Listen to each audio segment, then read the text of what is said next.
Doodletones recently dropped a video that talks about Lio Convoy and the FCK, and I'd like to go over that with you. As usual, I will not be going over the entirety. This video is 3 hours long, but I will be linking it down below, so if you'd like to check it out for yourself, which I highly recommend, just in case I'm cutting the context. Now, early on to the video, Doodles admits to making the spreadsheet.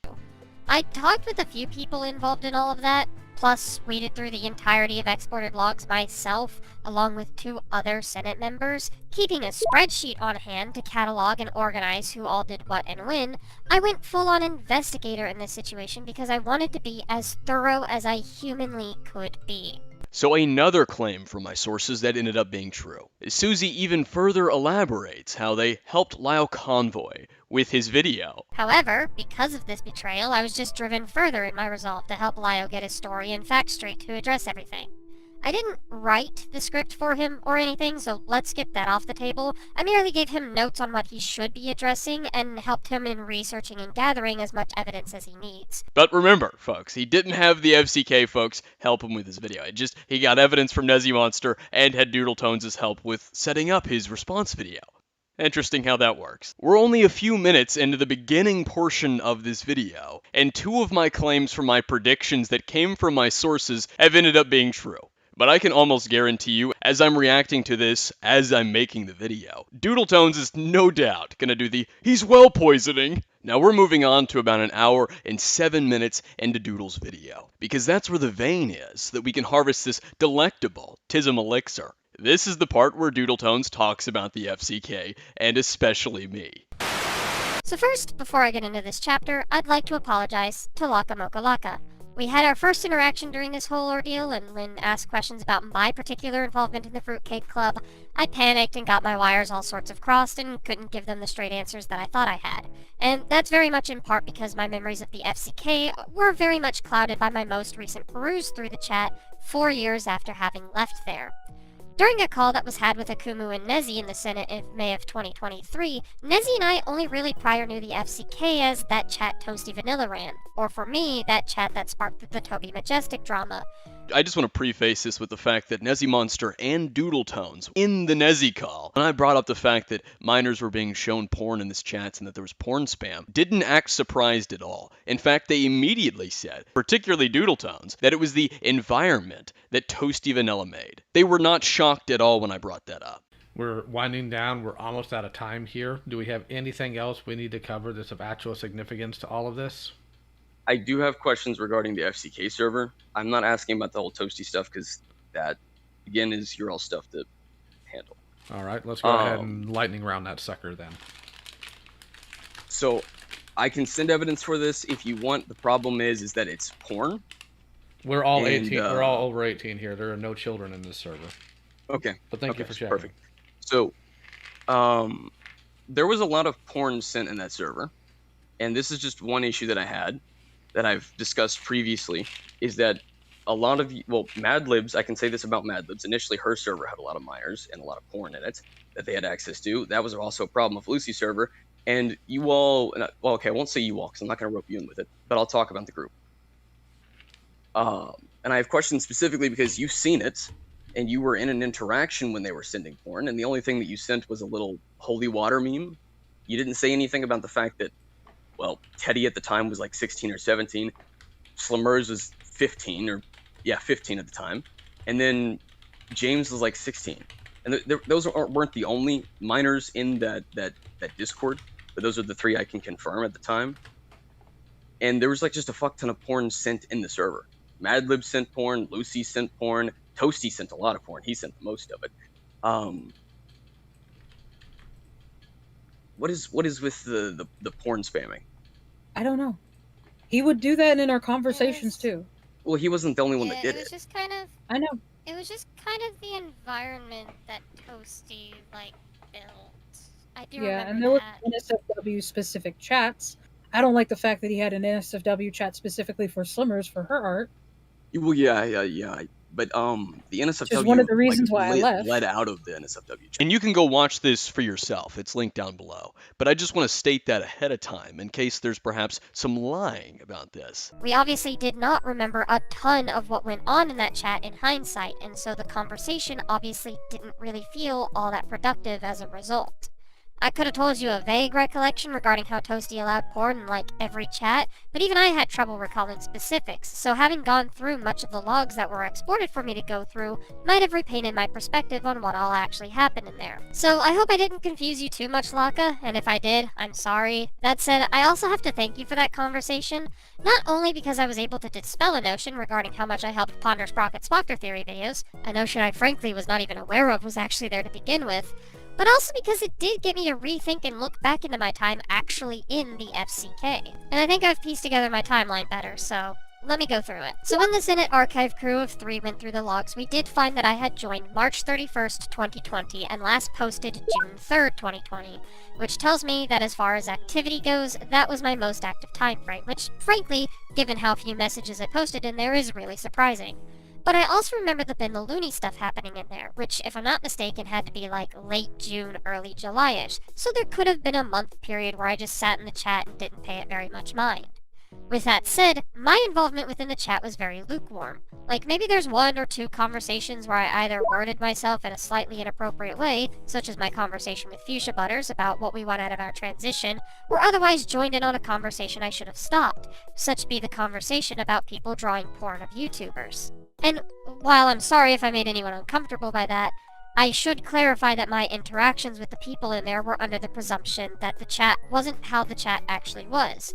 And by that I mean, I had no idea that there were any minors within it. Oh, we've got our first lie. So to break this down, and this idea that I know people are going to push, that Doodletones didn't know anything about the Madame and Slammers drama shit. No, Doodles did know, because in Doodle's Best of 2019 list, guess what video's listed? Ponder's video on Madame, stealing hearts with exposure. But it doesn't stop there, because on Doodle's Best of 2020 list, Nezzy Monsters Part 1 from the collab that Nezzy did with Ponder Sprocket, On Me, is listed on there. Another video that repeatedly states that Slammers was a minor, that she was 15. So there's no way that Doodles didn't know Slammers was in the fucking Discord, especially when we take into account that Slammers' testimony tells us that everyone in there knew that she was the Slammers. And there's no way Doodles didn't know that Slammers was a minor, considering Doodles had 2 videos that state that on the best series list. And another thing that Doodles commonly says in regards to the best and worst list is that a prerequisite to end up on either one is that Doodles actually has to watch the video. This means that Doodles did watch Ponder Sprocket's video. And on top of this, just a cherry on top, Doodles actually commented early on Nezzy Monsters Part 1 out of the 2-part collab a month earlier, because Nezzy Monster had her Part 1 done in February of 2020. So Doodles got to watch the video early in February. The first conversation I had with anyone in that chat was Toasty asking if there were any bad blood between me and the others in the chat. And I listed off everyone that I knew in there, being Just a Robot, Manga Common, and Ben the Looney, with Toasty themselves pointing out that I previously knew the names Junkie and Nezzy Monster, as well as Ellie Momelli, who by the time that I was in there dipped from the chat. I knew no one else, and in my time in there, while I definitely met some of the other people, like this was the chat where my very brief friendship with Madlibs and Fuchsia Butters was sparked, as well this was the server where I briefly chatted with Peaches, ZZ, and Toby, I otherwise never really got to know anyone other than Toasty themselves. They were the person I had the most consistent voice chats with, as well as like one other person in there, but for the life of me I cannot remember their name. I just knew that they weren't a content creator, but were one of Toasty's pals. Mind you, even me being in voice chats was sporadic on its own, but of the handful of chats that I did have a call with Mimi Diggs, though her age was never brought into the conversation, and I can only say this because I had no idea they even were a minor until their statement came out, as well as a call or 2 with Teddy Draw Stuff, but Teddy in my time being there was only there for about a month, and I remember this because I reached out to Toasty to see if Teddy was okay on April 29th. Her age was also never brought to my attention, and I can say this for the same reason. As for Slammers, I remember a conversation where Toasty told me that they weren't in the chat anymore, and looking back through the logs, unless I'm missing something, I didn't see any conversation between the two of us via chat. So even if you two never spoke, you're admitting that back in 2020 you remember a conversation where Toasty Vanilla admitted to you that Slimmers used to be in the server, and that didn't raise any eyebrows to you. You're saying that you didn't know any minors were in there, yet we know you knew Slimmers' age because you put 2 videos stating such on your series list. But you're also admitting here and now that in 2020, Toasty Vanilla told you that Slimmers was once in the group. So I'll be charitable, give you the benefit of the doubt here. At the very least, you knew that a minor was in the server. Plus, looking through the logs, Slimmers does disappear around the time that I joined, so that would seem reasonable for me to have overlooked the little bit that she was in there for. I definitely do not recall ever talking with Slimmers, is the point. So I was in the dark about a lot of things, and given how Toasty would just casually post porn everywhere, were it someone else, I could say it'd be a bit forgivable if they mistook the chat for an 18+ server. Like, literally one of the rules in there was that you had to tell people if you were a virgin, so I don't know, what would you have expected? Especially since prior I was also in Chaos 55T's personal NSFW server, the Pregnancy Haven. Is everyone here supposed to pretend to be shocked about that? Alright guys, everyone put on your surprised faces. Gasp even. Or something like that, which, again, was also 18+ to my knowledge. Again, I then dipped around the time of the Ben the Looney stuff, and then I think I learned that Toasty was a creep around the video Galvano made on the Toby Majestic and Toasty Vanilla stuff in October of that year. But by that point, I had already stopped really talking with Toasty, I had backed out of the Fruitcake Club, and many of the ties were severed by that point, barring like Junkie, Chaos, and Nezzy. You're admitting to, at some point in 2020, near the ass end of it, that you knew that Toasty Vanilla was a creep. Yet you never made any video condemning him. And I'm not saying you have to. The point is this. You love to get on other people and to grandstand them and to tell them that they need to be held accountable. Do I need to point to the calls that you did with Lio dragging people in to be berated by you all, and Lio trying to hold them accountable and threatening them with Lio? Yet this never happened with Toasty. In fact, just to add to this, you've never said a fucking thing about anything that the FCK was doing, ever. You talk about how you're open to criticizing your friends, and you've done so a little bit in this video previously when it comes to Lio. Yet, when it comes to anything that the FCK ever did, you have remained quiet on it, and that includes Toasty Vanilla's involvement. You had no problem grandstanding everyone else for views and attention. Surely you could have done so with Toasty. I didn't really keep in contact with very many people by that point, and so a lot of what happened hadn't really kept in my mind, not helped by the fact that, as I was also reminded as of scripting, that Gal had gone back on what they had said about Toasty like a few months later. I almost ruined 3 lives. One is Mario Kutsu, another is Toasty Vanilla, who I am in good terms with and has been on another account for their safety. The last one is named Two. I especially didn't have the logs by that point. I'd only gotten my own copy of the logs by November of 2023, so I could look through them for the Ben the Looney conversation while I was making my video on Spockter. Of course, we know what happened between then and now. I've been terribly busy with medical problems and SCC cleanup, so there's not really much that needs to be discussed as to why I hadn't talked about this sooner, something else that had been asked of me in the Laka call. I only started looking through the logs when it was requested of me by Lio in February of this year, and so prior, I didn't remember everything, and when I could be reminded of it all, I hadn't had the ability to. So, yeah, take that as you will. You can choose to believe me or not. After all, much of the FCK stuff is very messy, and my memory has been and could still be very faulty. If there are inaccuracies in what we can see in logs, or someone else from the chat can remember something, then I can come back and make corrections when needed, but that's more or less my full testimony that I can give you now. However, this situation isn't about me. It shouldn't be about me, and I do not want it to be about me. Like, I can only give you my perspective at the end of the day, but it's not the perspective that matters the most. The perspective that matters the most is of the victims of Toasty Vanilla and the others in the chat. And I hope it's been talked about by the point that this is released, but I had learned that there was some actual grooming by members of the chat in there, unfortunately most of it being very external. So you're gonna want to listen to the stories of those who were groomed, listen to the names that they bring up, listen to the stories that these people tell, as it's them that are the most important. Now that's not to underplay the behavior in the server. There is a lot of guilty parties, and even my friends who had gotten involved in areas where they shouldn't have. But the hyper-focusing on who was in the server instead of the what actually happened in there is, at least in my opinion, a problem. Thuman's video probably should be out by the time this video is, so her video allowing the victims to speak will also be linked in the description below. And if it's not, well, when it's released, it will be, and I'll probably link it in my community tab. But that said, as much as the victims in this matter the most, they are the people who have been considered the least from what I've seen. Akumu and the Fruitcake Club leaks account run by Galbanum had been making much of this conversation about themselves, Lio, and the Senate.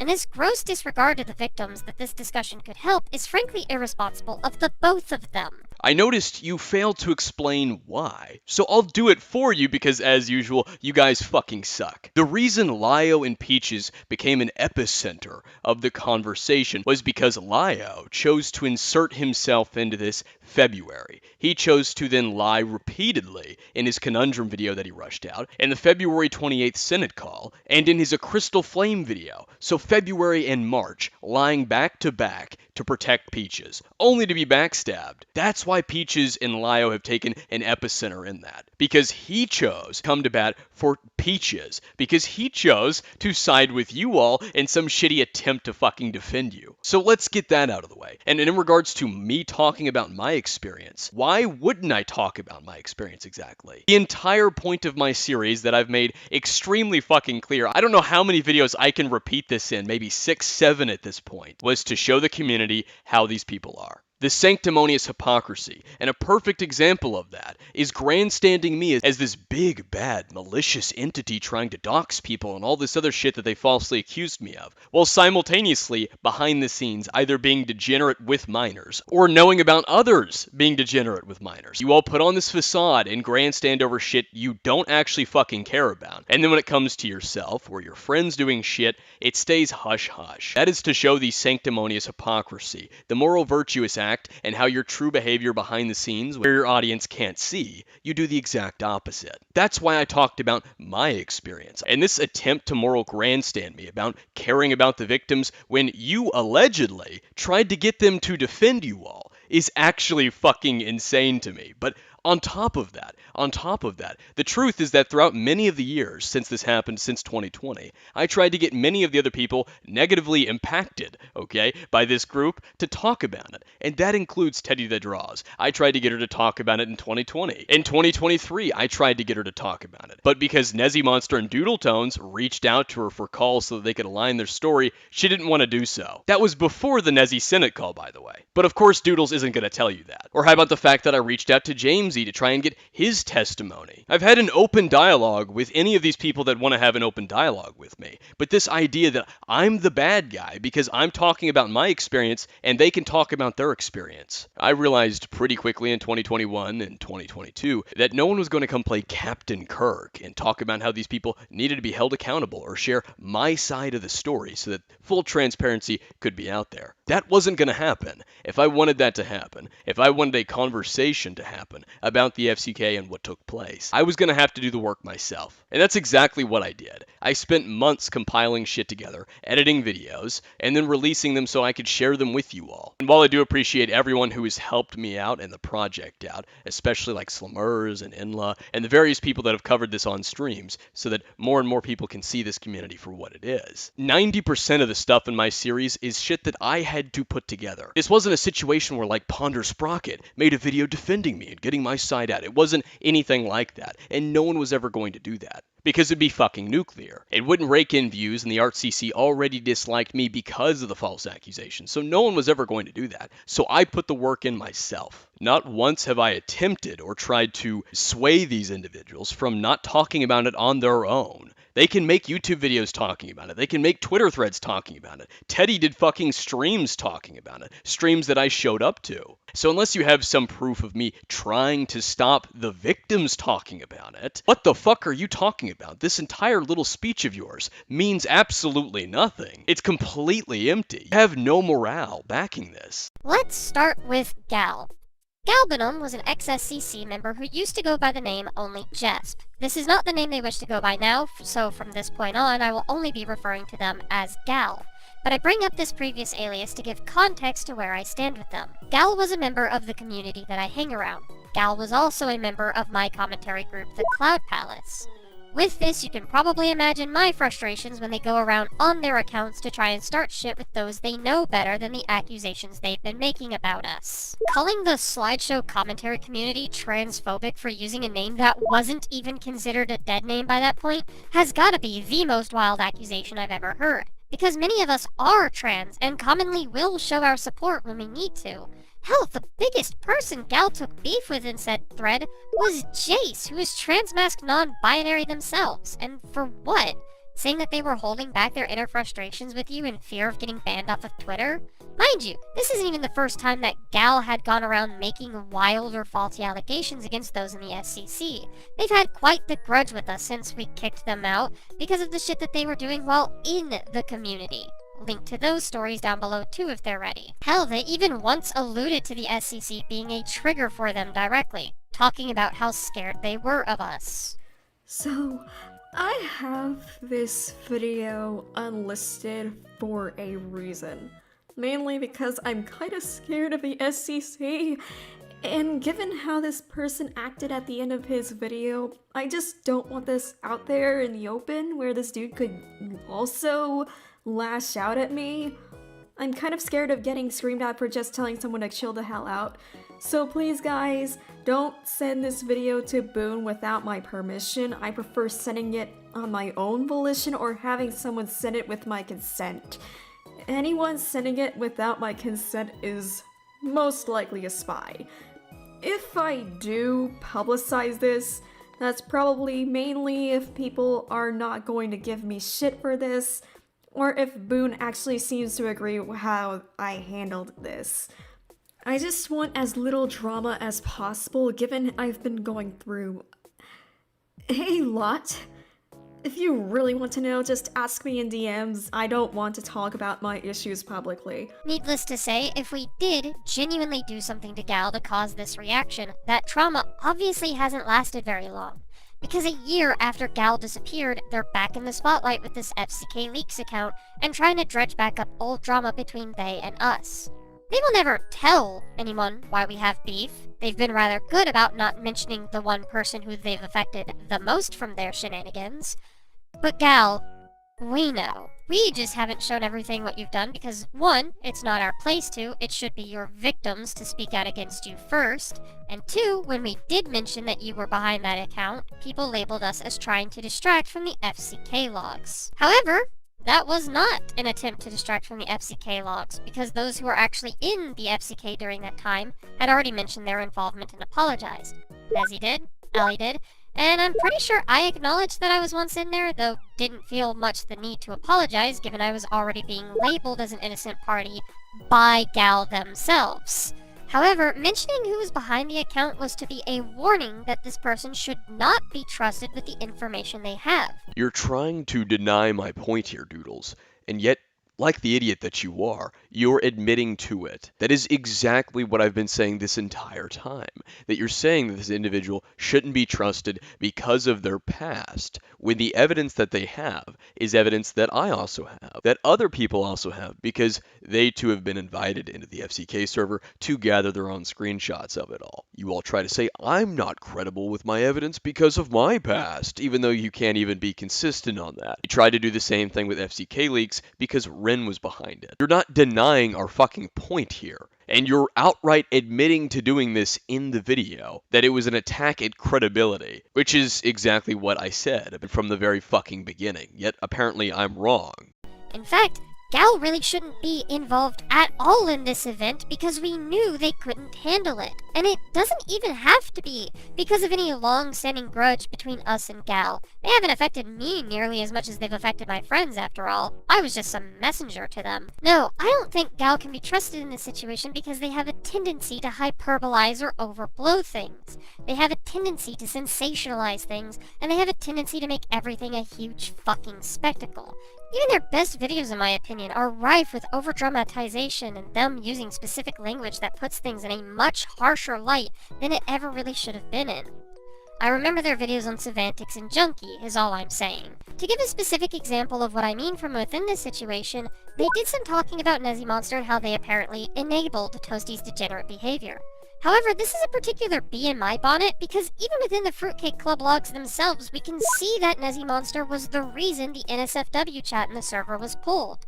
This is something they should know, being the Fruitcake Club leaks. And yet you don't mention here at all that this was 3 or 4 days after Ben and Looney threatened to expose this same very fucking thing about the FCK. Don't worry, Doodles in a little bit gets into those DMs, and oh fucking boy, are they something great. I can't fucking wait. But this is something suspiciously left out of the stuff that they talk about. Like, no, I won't say Nezzy was a perfect little angel. I said as such in my Brook video. I was the reason Nezzy even remembered any of the stuff that they put in the chat. And noodle nudie memes aside, and let's do it like they do in Minecraft aside, I found that Nezzy actually was rather critical of Toasty behind the scenes. Nezzy drew boundaries for their own server when Toasty posted porn in their chat. Nezzy warned Toasty that new servers should have roles and rules in play, probably because of the lack of moderation prior. The last thing that Nezzy had to shake Toasty down about was in regards to their rampant pornography spamming.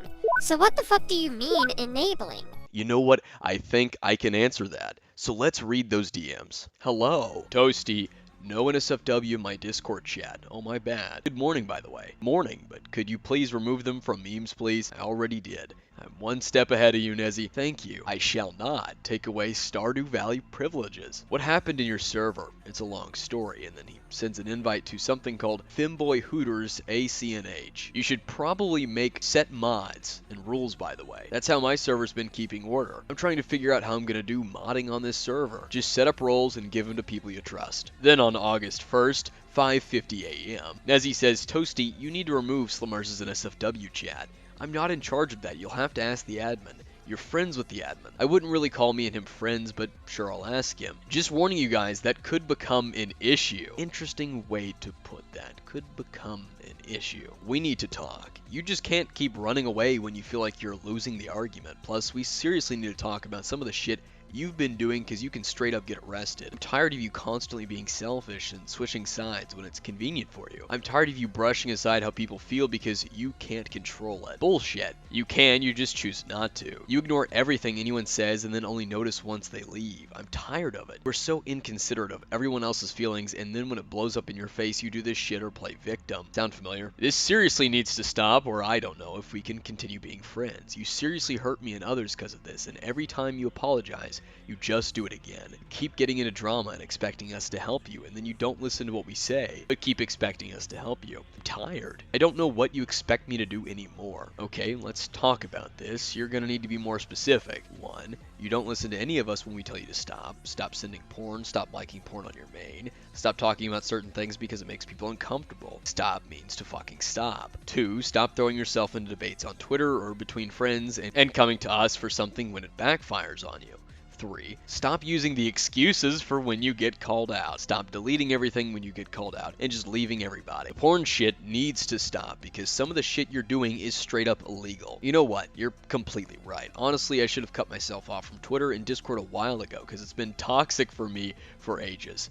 I didn't want to leave bad blood when I left. Honestly, I wasn't trying to run away from any issues, but just trying to give myself breathing room. But I think it is best if I leave for a good period of time to focus on my real life shit. I understand this is stressful for you, and I understand that my actions have been stupid and hurtful. So I also understand if you don't want to be my friend anymore. I'm fine with that. I also understand when it comes to the whole being insensitive to feelings things, you've also kind of done that to me, where I've told you directly how something you've said made me feel like shit, and then just brushed it off or called me a pussy bitch for being uncomfortable with a joke. But that's just a separate conversation to have. Explain. By the way, this isn't just about being insensitive. I'm trying to help you because you're sexually harassing people, and I don't want you to get ruined like V, because I care about you, and I don't want you going that same road. I appreciate that you're looking out for me, but this sexual harassment is pretty out of left field.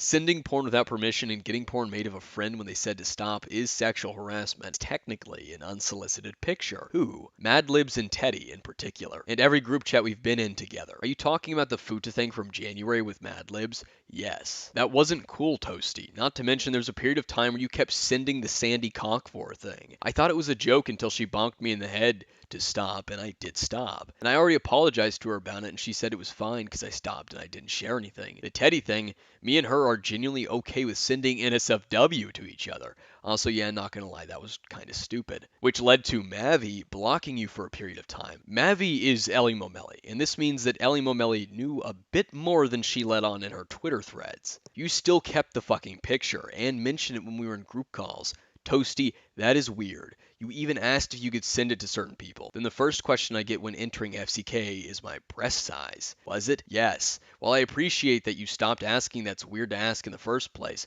or a picture of my thighs like you did Xena, especially when we had barely known one another. I think the thigh thing was started by Mimi, but if someone was uncomfortable by it, I don't think Xena was weirded out by it. And the fact you still have the picture Madlibs told you not to get people to make in the first place. I actually don't. I don't have a memory of deleting it, but I know I haven't had it in a long time. Then tell her that. I didn't think she'd cared. Toasty. She did tell me she didn't care if I kept it. Having unsolicited porn made of you by a friend is weird. The fact she told you to stop and you kept it for a while anyway. She didn't want it made in the first place and you disregarded that. I stopped when she said. I do remember asking her if she wanted me to delete the only copy, and she said she didn't care as long as I didn't share it. And I didn't disregard it. I thought she was okay with it until she told me directly she wasn't. Sending porn without permission is wrong. What you did to Madlibs is wrong. Yeah, then you asked if you could send it to Xena. Then you kept bringing it up in calls. It shouldn't have happened in the first place. Well, if she didn't like it, then why didn't she say anything? Why does she want to bring it up now, when the topic has been dead for months?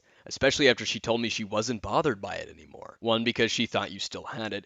2, so just because she didn't say no, you think what you did was okay? I was teasing her. I would expect her to say, hey, don't tease me like that if she was bothered by it. I didn't think teasing her about it would do any harm. Teasing or not, you were involved in porn made of her. She told you to stop, and you not only accepted the picture, but you kept it. You need to talk to her. Because I didn't think there would be anything wrong with that, especially after she said it was fine for me to accept and keep as long as I didn't share it. I'm willing to. It should not have happened to begin with. That can be seen as pressuring, I guess, but it happened a long time ago, and at that time I did realize that was stupid to do. There is no new lesson I can learn from that. If she's still hurt about it, I'd like to make sure she could at least heal from it. Is there anything else you want to bring up? Other than that, no. You were talking to me about V, and he got in trouble for similar stuff. I don't think you're a bad person, but sending porn without permission and sending it until the person is okay with it can be seen as grooming-esque behavior. V got in trouble for sending porn to minors despite the fact they were uncomfortable with it. Me and Teddy have had a conversation when it comes to shit like that. We both agree that we're fine sending NSFW stuff to each other as long as it's not spammy and really weird and made up with that other thing. I don't think me and blank, I'm presuming Madlibs again, are on talking terms, but if she's fine talking to me about this, then I'll talk to her, but probably not tonight. You can message her, no excuses,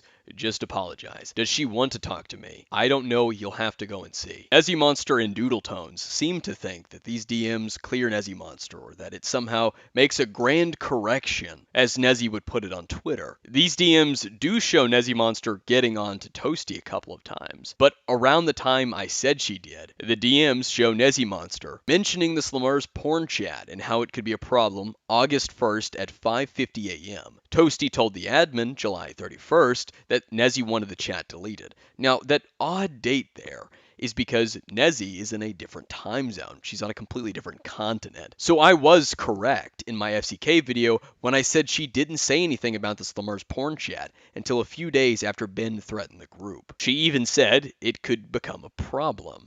Not that it was already a problem. These DMs also show that she knew a lot more than just about the FCK server. Nezzy Monster could accuse Person A, a friend of mine at that time in 2020, of sexual harassment in August of 2020, but not Toasty. She could accuse him of it privately, though. Nezzy knew Toasty and Teddy were sending one another porn. She called his actions sexual harassment. In her own words, that it was straight up illegal. And even compared Toasty to V Omega. This was all in 2020. Nezzy Monster never came out publicly about this or about Toasty. She could publicly grandstand me to thousands of people for shit less than this. And then say this in the DMs with Toasty, accuse Toasty of sexual harassment privately, August 17th of 2020, and then just a few days later, accuse a minor of sexual harassment when the victim of this supposed sexual harassment didn't even say that it was sexual harassment. She could publicly accuse a minor of sexual harassment, but not the guy she knows is around a bunch of minors, who was sharing porn with said minors, showing porn to said minors, was sharing porn with Teddy the Draws, and that she accused of sexual harassment in the DMs. The very worst that Nezzy did was partake in the toxic and unhealthy server culture briefly for like a month of them being there. Them joining into the inappropriate server culture was ultimately sporadic. And yeah, Nezzy shouldn't have done that. I'm in agreement there.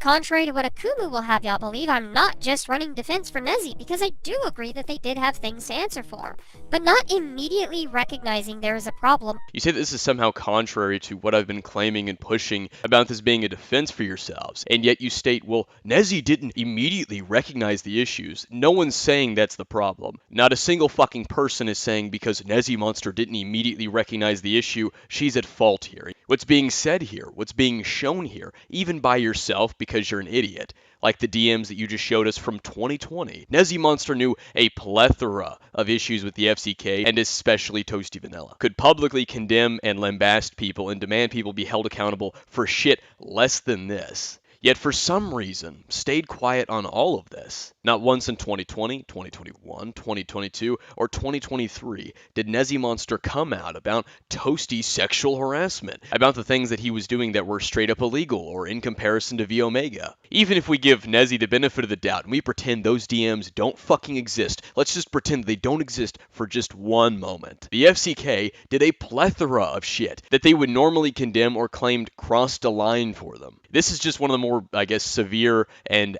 fucking batshit absurd things that was going on in the FCK that was never fucking talked about. The issue isn't Nezzy Monster not immediately knowing the problems. It's instead that she knew for years. You fucking know that. Isn't inherently enabling. And I've looked through those logs, talked with people who spoke with the victims themselves, and I've seen what you two in particular have against them. It feels like y'all are heavily overstating what they've actually done because you have a grudge. Nezzy is guilty of some things, yes, but otherwise has answered for the things that they did do. Maybe not specifically and with direct examples, but they have. And the video that I'm going to be releasing with this one goes much more into depth on exactly what Doodles is saying here, saying that Nezzy has taken accountability and talked about these things, downplaying what you did or leaving out certain pieces of what you did to make yourself look a little bit better is not honest by any fucking means. Victims don't seem to hold any ill will about it, if what I've heard from those talking with the victims is any indicator. But we will have to come back to Nezzy throughout this video, of course, because they really like to specifically name them as one of the bigger perpetuators. Also, if I can just be petty for a second, just generally speaking, if you're gonna make an account under the guise of helping victims and exposing actually harmful people, maybe don't use your platform to shill out your personal Twitter account. It just kind of feels like bad optics, gal. Now, as for Akumu, this is where things get particularly frustrating because Akumu's way of approaching the FCK is dangerously generalizing and, if I may speak frankly, kinda dishonest. Provide an example of me lying or shut the fuck up. Like, Akumu will focus on presenting things that he can prove, such be the case with bad behavior and sexual posting, the exact thing I explicitly agreed to being the case in my video on Brooke. And yeah, after my Brooke video, I sat down to watch Akumu's vid, and yes, I'll even give him that people did talk shit about him and even conspire against him in the chat. That is also something that is verifiable. But when it requires reading nuance between the lines, or giving more benefit of doubt in his investigations, he tends... The problem with giving you all the benefit of the doubt is that the evidence shows quite literally what you did. So to give you the benefit of the doubt when it comes to literal fucking screenshots, you have to pretend that those screenshots didn't exist. Like just a moment ago, the screenshots confirming that Nezzy knew for months and years about what was going on with Toasty and the FCK. Even if we pretend that those DMs didn't fucking happen, that they didn't exist, and give a very far stretched benefit of the doubt, Nezzy still had an idea as to just how fucking bad the FCK was, even outside of all of that. The constant hypocrisy, the constant contradictions, the constant false accusations with no substantial evidence, and the worst part about that all is, they didn't state alleged. They didn't state take this with a grain of salt. They didn't try and state that they could be wrong. No, they treated what they were claiming about me and many other people as fucking fact. Whether it be the doxing accusation, the accusation that I was deleting tweets, sexual harassment accusation, they all ran with that immediately as fucking fact. You want the benefit of the doubt given to you all when you yourselves only give the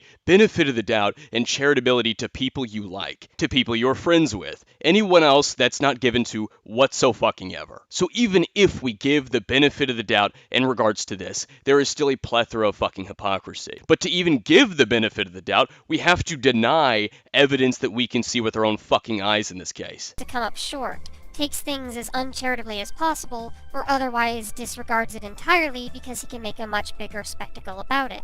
Such be how Akumu starts presenting the FCK logs to us within his video. The Fruitcake Club, or the FCK, was a group of art commentary cows, or people that were around the art commentary community. Some of the art community's favorite art-tards, or even the commentary communities, were in this group, like Nezzy Monster, Madlibs, Miss ZZ, Doodletones, Dumbsville, Toby Majestic, Nani, The Name's Junkie, Fuchsia Butter, Just a Robot, Hopeless Peaches. The abandoned account is Hopeless Peaches. Here's a screenshot showing the account before she changed the username to Abandoned Account, and here's an interaction confirming that the account is Peaches. Teddy the Draws, though her previous account is now deleted, and there are at least 2 other deleted accounts, so it can be difficult to discern who is who. Unless she's texting her cringy Teddy noises, or sends screenshots from her DMs, or even from her YouTube channel. There's also Slimmers, Manga Common, Mimi Diggs, Toasty Vanilla, OMGIJ252, or Jamesy as he's known, LS Mark, Ben the Looney, One Man Show Off, Chaos55T, and Ellie Momelli. A couple of others that are less known are Scorchel, Mirage, Hoodie, Wayward Wada, Art Animation, Omega the Slime, Gary, Aurora, who was Madame's Discord server admin, Moo Shadow, and Kitty259. I'm willing to bet I didn't list everyone there, but that's the majority. Instead of presenting this list to us with specifically guilty or specifically innocent parties noted, Akumu lumps everyone in together as if he's reading the Epstein list.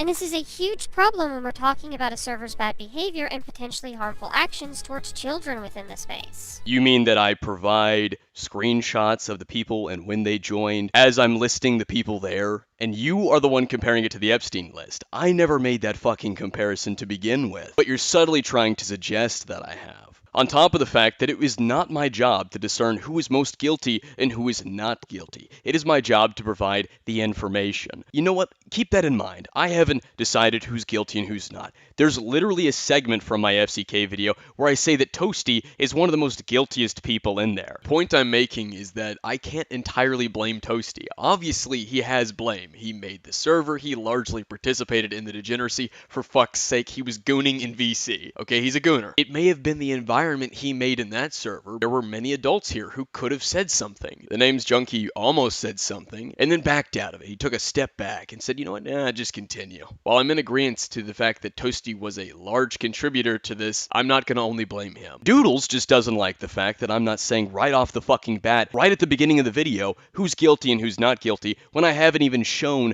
any of the screenshots of what went on. That's literally the beginning of my fucking video. Like, I've already established the most openly known minors within that chat being Slimmers, Mimi Diggs, and Teddy. Let's not forget Jamesy, especially considering it was Nezzy Monster who knew that Jamesy was 16. She stated it in the collabs on me. That was March of 2020. These 3 are, if anything, victims of the server, and shouldn't be put alongside those like Ms. ZZ or Toasty, who were active perpetuators of the sexual content the most. Akumu, choosing to not make this distinction and just listing everyone in there like he does, misconstrues the situation to an outsider and paints people like Teddy and Mimi on the same level as those who were inappropriate and dangerous to their health. Then why is it you're the only person trying to say that about my video? Perhaps that's because when I get into the degeneracy of the server, I established the age differences. But you don't show that. Instead, you're bitching and whining about the beginning of the video where I list all of the people that were in this server, because that was the entire fucking point of the beginning, to list all the people who were in the server. Then when I get into the server's issues, just as I did in the video, I listed who was an adult and who was a minor.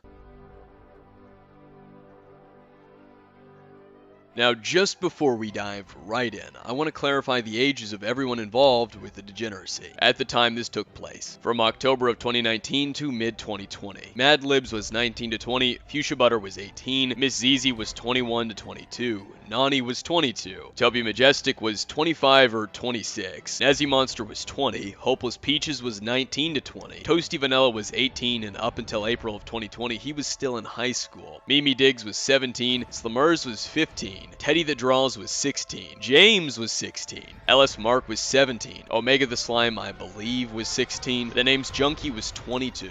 Point is, there were many adults and a couple of minors. But you're conflating that as though that's one and the same, and that I never made the distinction of who was an adult and who was a minor. And yet you have the testicular fortitude to try and call me dishonest. And the reason he's so blatantly lying about what was in my video and how my video played out is because he's aware of the fact that his audience don't watch my videos. They're actually on record multiple times refusing to watch my videos. So him talking about my video and playing little clips here and there allows for him to easily be able to twist it as much as he has. And specifically to you, Doodle, Susie, if you don't like me calling you a liar, maybe, here's an idea. Quit fucking lying. Actually, you could push it further than that and say that Akumu is labeling victims in this situation on the same level as their groomers. So after outright lying about how my video plays out and leaving out the fact that I separated who was an adult and who was a minor, later on, right before I got into the degeneracy and the main issues with the server, after leaving all of that out, he's going straight to the victim blaming. The sheer mental fucking gymnastics, I have to give credit. It's a neat layout, but nothing about this is honest because the foundation of this very claim isn't true to begin with. Whether it's intentional or not. And if that notion on its own isn't enough to make your spine crawl, then there's a problem. Akumu also barely makes note of when people join and when people leave, or even how active the people were in that chat. People like LS Mark, Manga Common, Just a Robot, and Dumbsville all shouldn't really even be names brought up because they were all invited into the server and did pretty much next to nothing. Barring Jar, whose few posts were iconic as hell. Now, I'll be fair and say that these lack of distinctions do get rectified a little bit when Akumu starts listing off the ages of everyone in the chat. Now, just before we dive right in, I want to clarify the ages of everyone involved with the degeneracy at the time this took place, from October of 2019 to mid-2020. Mad Libs was 19 to 20, Fuchsia Butter was 18, Miss Zizi was 21 to 22, Nani was 22, Toby Majestic was 25 or 26, Nezzy Monster was 20, Hopeless Peaches was 19 to 20, Toasty Vanilla was 18, and up until April of 2020, he was still in high school. Mimi Diggs was 17, Slimmers was 15, Teddy the Draws was 16, James was 16, LS Mark was 17, Omega the Slime, I believe, was 16, the name's Junkie was 22. Point is, there were many adults and a couple of minors. These people were aware of their ages. It was a topic brought up multiple times on the server. You playing that clip contradicts everything that you were just saying a moment ago. You were saying that I never made any form of distinction to the point that it was almost, if not, victim blaming. Because I didn't immediately right off the bat state who was guilty and who was innocent. Because I didn't immediately provide their ages when I was just listing all of the people that were in the server. Yet you were aware this entire time when I got onto the degeneracy, the most damning thing about the server, I clarified who was an adult and who was a minor. On top of the fact that your complaint about how I don't get into when people join, the screenshots themselves show when people join the server. You love to talk about dishonest framing, and yet your claim of how my video is dishonestly framed is dishonest to begin with. Again, this is only a half-truth on Akumu's end. Some ages were stated, yes, and I'll be fair that, barring Toasty, everyone in the server whose ages were stated were all below the age of 18. But of the ages that were in there, Teddy, Weta, Alexo, Snailu, Jamesy, Pollen Patch, and Mimi Diggs were the only ones whose ages I know for sure were talked about in the chat. You just listed 7 minors and admitted that their ages were stated in the fucking chat. And what gets really rich is this next fucking part. People like Fuchsia, Nani, Peaches, Nezzy, and others that Akumu names and gives ages about weren't actually touched upon within the chat. All of whom were adults, all of whom were public figures that everyone knew were adults. Your argument really is, oh well, 7 minors had their ages stated in the chat, but the adults, their ages were never stated in the chat. Therefore, there needs to be more nuance to this, as if the minors there didn't know these people were public fucking figures, YouTubers, that on average were 19 to 20, if not older. Furthermore, at least one of the ages Akumu states in this section is just wrong. Like, I can't confirm the rest of the ages. I got a few asking around, and some were rough answers, so I'll give Akumu what little benefit of doubt I can. But returning back to the point that I spoke about earlier, Nezzy Monster was 19 when he joined the Fruitcake Club, and was that age for the majority of the time that he was in there. Nezzy's birthday is June 12th, and he's 23 as of scripting. Nezzy Monster, whilst in the FCK server, was 19 and 20. But sure, at the beginning, when they were invited, they were 19. 1 year fucking difference as to what I said, and I was wrong on that. But do you really think your pedantic fucking complaint really changes the overall point that a 19-year-old was aware of the fact that a 15-year-old was being shown porn, and was aware that there was a chat dedicated to the porn drawn by a 15-year-old? Your 1 year correction doesn't change jack shit. That's usually how the SCC functions. They make these tiny pedantic complaints over small details that don't actually change anything. This is largely what Ephraim does. They think that because they got you on a small tiny detail that doesn't change a fucking thing of your overall point, that they've somehow combated your main fucking point. He's turning 24 this year, so doing just a little math, we would find that Nezzy would have turned 20 only a mere week before his last known active post in the server on June 25th. You do realize that screenshot further confirms that Nezzy Monster was aware of a 15-year-old being in the server. I'm seriously starting to wonder whether you guys actually think ahead. Were you just rushing this video to the point that you couldn't realize exactly what you were putting in it? And I want to stress the activity because we do know that Nezzy was relatively inactive in there for a month or two after the fact. The NSFW chat was deleted in August after all. Why don't you make the clarification that Slimmers's NSFW chat was deleted in August? Are you going to inform your audience that porn was sent in every fucking chat, especially the main general chat that the minors had access to? Now, what does this change? You, as the strawman I am creating for this rhetorical question, may be asking, and to that I repeat, framing. See, when presenting information, it's important to realize that how you interpret and present your evidence and information is just as important as what it is you are saying while presenting it. This was something I told Akumu a year ago in the context of it not being a good idea to just rampantly antagonize people you want an apology from, or to see take accountability for their actions. Something he had a frankly awful habit of doing some years back under his Noodle Cup Boy alias. Which, yes, for those uninitiated, was Akumu. It's not really exposing him, he's never really hid that fact. I just have to clarify these things, because when dealing with someone with alt accounts, you just kinda need to make sure, you know? It's funny that you talk about framing and how my framing is dishonest or flawed, even though I've explained numerous times how your own complaints make no fucking sense or don't change a thing. So ultimately, this was an entire waste of time so far. But I do find this interesting. You state that I had messaged Nezzy and antagonized. How is correcting a false sexual harassment accusation antagonism? I went to Nezzy to clear that accusation up, and she later lied about me doing so. Of course, you don't mention that context as to why I messaged Nezzy Monster on the Noodle Cup Boy account, because that would inform your audience as to what prompted it. And you can't have that, because then more people would know about what Nezzy had done. Anyway, I'm sidetracking. Back to my point. It looks a lot worse to an uninitiated audience member to hear that a 20-year-old was being sexual around a 17-year-old than it would be to hear that a 19-year-old was so. It almost paints a particularly pedophilic undertone when otherwise you would be dealing with a still maturing younger adult goofing around with someone within their general age range. Not that it's exactly excusing it in this context, as sexual imagery was still posted where it shouldn't be, and as the adult in the situation, Nezzy should have been more careful about that.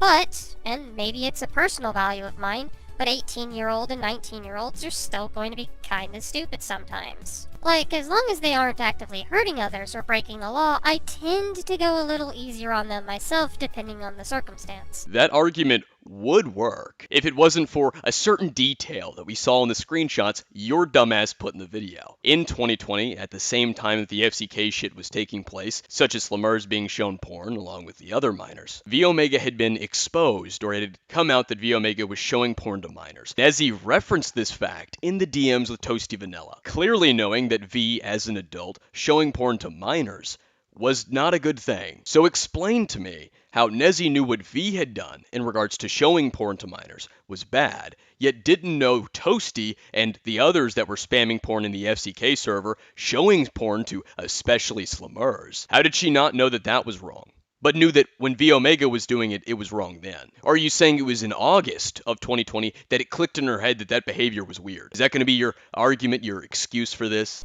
Of course, though, that's just my value, and you can take that or leave it as you may. Morality ultimately is subjective at the end of the day. My point is, because I'm getting a little long-winded again, that you need to better present your shit. You need to be able to present your evidence in a way that's understandable to your audience and doesn't leave room for them to have to fill in the gaps with whatever more extreme examples they can come up with. The less your audience has to do your work interpreting things, the better your points become. There's less room for misunderstandings and less room for assumptions to be made. This is also why you'd have to acknowledge the when these ages were stated and who was all a part of those conversations, because commonly within chats, some conversations will be overlooked or missed unless you're someone who's willing to rake through chats obsessively or do often enough back reading, which, if you're anything like me, you probably don't. Especially if it's something like a contextless no-mic chat. There is nuance to these things, is the point, and that's very important when you want to make very serious allegations like Akumu is making, and when you're presented with uncertainties or holes in the story, such being the case surrounding the roughly 7 deleted users in that chat as an example, then you need to do a better job at giving some benefit of doubt or otherwise not making wild assertions about a person's character. You go on and give this speech about nuance and charitability and benefit of the doubt, yet you haven't shown a single time that I was actually wrong. Your complaint about my video was completely voided by my video itself, especially in regards to the, well, he doesn't say right at the beginning of the video who's guilty and who's not.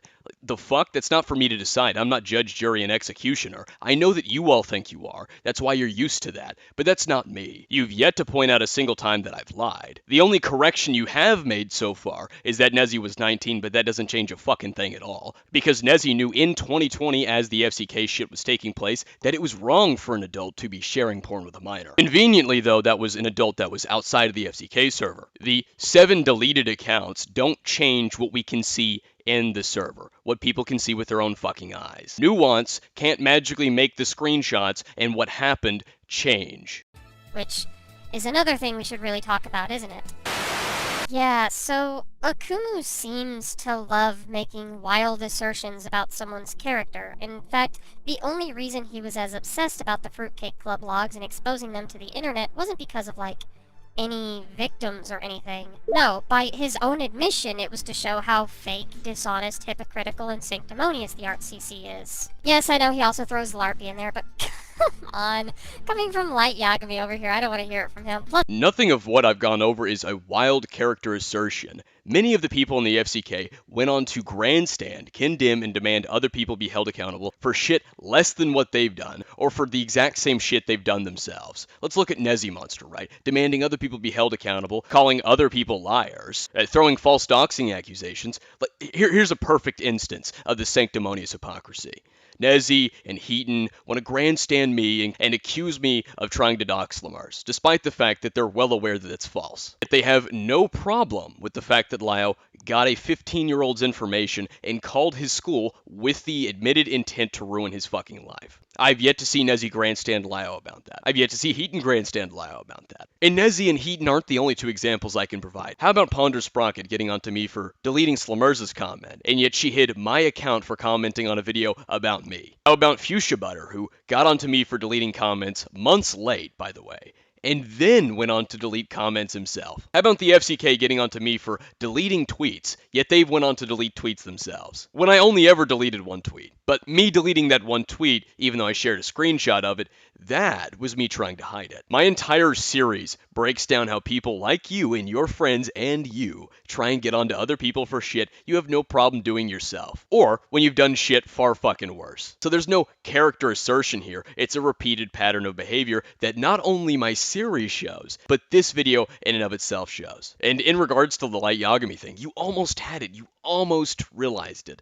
The entire fucking point of me LARPing as Light Yagami was to mock your community. I know, it must be shocking, or maybe you can't realize that because then you'd have to have some form of self-reflection and realize that the entire time the joke's been on you. And that's a tough thing to realize. I get that. But the first thing that I thought of when I saw your community, the SCC and the ArtCC in 2020, actually 2019 to be specific here, was Light Yagami and Merge Zamazu. A bunch of losers that were trying to have some sort of effect and control various things, painting their intentions as sanctimonious and good when really they didn't give a damn as much as they claimed to have, and delusionally trying to dish out some form of fucking justice onto everyone else. What does that sound like again? Who was the group of people demanding someone be held accountable on a call, berating and yelling at them? Oh wait, no, the SCC did that with Lio recently. Well, not recently, a few months ago. If you do this bullshit again, we're gonna bring this to Lio, or you're gonna have to deal with me again. Do you understand me? But I personally feel like, I'm not saying it needs to be right now, but I feel like you, at some point, once Key and Tippy are like emotionally better, you need to like hold them accountable. You need to just go up to them and be like, hey, you guys need to be actively working to improve yourselves, you know? No, they need to be actively accountable right now. Something that I've noticed in this community is that Tippy and Key tend to be held with kids' gloves.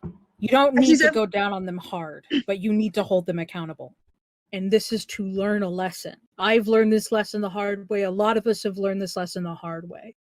Don't go gallivanting around with your armor when you have nothing to fight for. And one more thing, I'd rather LARP as Light Yagami any fucking day than ever picture myself shitting in a diaper so I can jack off. That is insanely pathetic. It's generally such a nothing point. Like, oh noes, we're cringe, the horror. Whatever. Joking aside, the point is he wants to make a point about dishonesty and hypocrisy, claiming that he's not trying to portray himself as a morally virtuous person, but merely that he wants to tear down the facade that the rest of us are. However, in order to tear down that notion, the individuals in question have to think of themselves in that way first. And Akumu kinda never proves that any of these people do, to my knowledge. I don't know, there's roughly like 30 some odd videos on his channel about this situation, so maybe I'm wrong. You haven't even watched the entirety of the series, and yet you're claiming I haven't proved that in my series, but you haven't watched it. Uh-oh, retard alert! Retard alert, class! I think I figured out your problem here. I think this might be it. You haven't seen the evidence of my series because you haven't watched it. I know. Really shocking. What a revelation. I won't discount the possibility. However, if it's his specifically focused FCK video that was supposed to prove this, it would actually help to provide evidence and examples of the art commentators being holier than thou for those who do not want to watch approximately 16 hours of one YouTuber talking more or less the same few talking points for 4 years. Dude has frankly dedicated his channel to this topic. It's insane. Like, sure, we critique, we offer advice, and we do try to be more constructive in our videos when compared to some other forms of commentary, but that doesn't mean we see ourselves with any sort of superiority. I'm pretty sure if you ask any of us, most, if not all of us, would say that we have had a particularly egregious past or have done things that we're not exactly proud of. I have definitely spoken at lengths about my life of regret, and God knows I will never be finished. We will say that Akumu tends to act in bad faith, but you don't need to see yourself as morally superior to call that out, because we can all act in bad faith sometimes. Your excuses and copium to the side, you have not yet explained how I've been bad faith at all. If your argument is because I'm talking about people I didn't like beforehand, that would apply to you on several videos that you would probably say aren't bad faith. No one said this when Peaches was talking about Camila Cuevas. On top of the fact that even if I was bad faith, yet none of you can actually explain how I am. You just throw that word out there and expect it to stick. That doesn't change evidence. I know that you wish that it did, that you tell yourselves that it does. Hence you and Lio and his audience and your audience's insistence on claiming that I'm bad faith. I don't hate to be the bearer of bad news. I quite enjoy this. It doesn't change a fucking thing. That doesn't make it any less bad when you notice someone else is doing so. We might say Akumu is a dick, but that's because he is. He kind of wants to portray himself as such, so it's not like he wouldn't take that on the chin. Hell, some people will even call him a liar, and that again doesn't need to be called out by a morally virtuous person if we're to go by the logic of Akumu himself. Since some people could call me a liar and you call me dishonest, write an example. I'm waiting. It shouldn't be hard. That is, unless Akumu wants to try and backtrack and say that he is morally superior to the rest of us, but then that would go against his stated intentions because he says that he doesn't believe he is, and he's been calling us all liars pretty constantly. Yes, I've called you a liar for lying, but maybe I can help you with this. If you don't want to be called a liar, and you don't like that you're being called a liar, maybe, hear me out on this, just hear me out this one time, you shouldn't lie. I know. That's crazy. It's a crazy idea. I know. But maybe if you weren't lying like you've lied so far in this video and have tried to twist things, maybe people wouldn't call you a liar. You know what? I have just the example. Maybe if you didn't deny your diaper fetish for several years, despite the blatant evidence, people wouldn't call you a liar. It'd get contradictory really fast.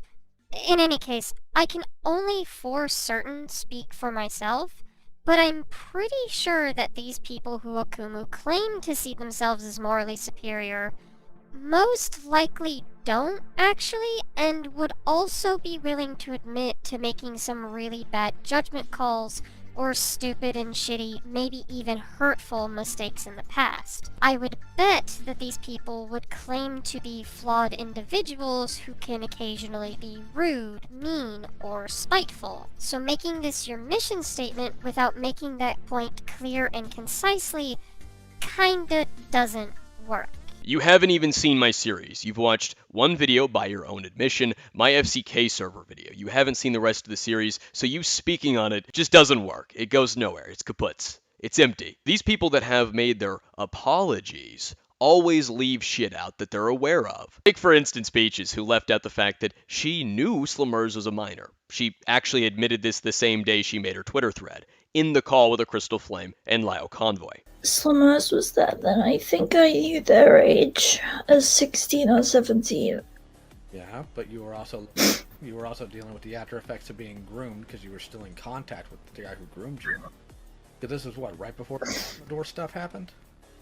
How about Nezzy Monster, who has released 2 twitlongers that are extremely flawed, the first one flat out lying, and has lied in general about the sexual harassment accusation for 4 years, downplaying it to a simple mistake, an accident. How about Fuchsia Butter, who lied in the thread released June 9th of 2020, something that I also cover in my series. How can you apologize for something if you're lying about it or downplaying it? How about Fuchsia Butter's most recent post about the FCK where Fuchsia tries to lie and blame Toasty Vanilla for things Toasty had fucking nothing to do with? If these people don't think that they're better and enjoy the fact that they look better to everybody else, why can't they just admit to their mistakes outright, with no excuses, with no dishonesty, and with no downplaying it? Why is it that they want to keep their wrongdoings a secret? Why is it that these people don't admit to the fact that they've lied about other people? Why is it that these people avoid trying to admit to the fact that they've lied about people or falsely accused people, knowing that it was false? Nezzy Monster again. Unless, of course, because it contradicts the morally virtuous act and facade that they wear on YouTube to their subscribers.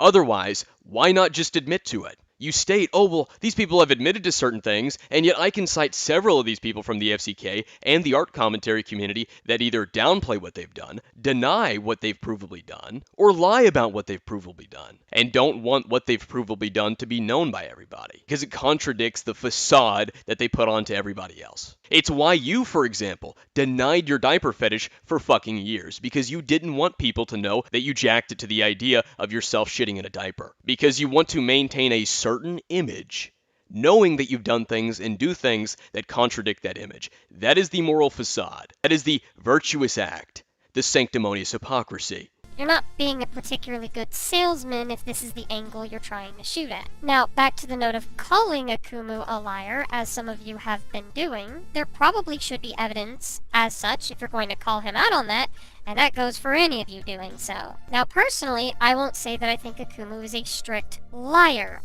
Lying has a particular motivation behind it, and unlike Akumu, I will not make an argument about his motivations without concrete proof of intent to back it up. But I will say I believe he is dishonest with his framing of argumentation and information, deliberately or not, and that on its own should be taken note of going forward whenever Akumu presents information to the public. So you can't prove that I've actually lied like you all have continuously insisted that I have. You can't actually prove that, so your cope is, well, he's dishonest in his framing, and your examples that you've given so far, and this dishonesty of framing is disproven by the video you're taking issue with in and of itself.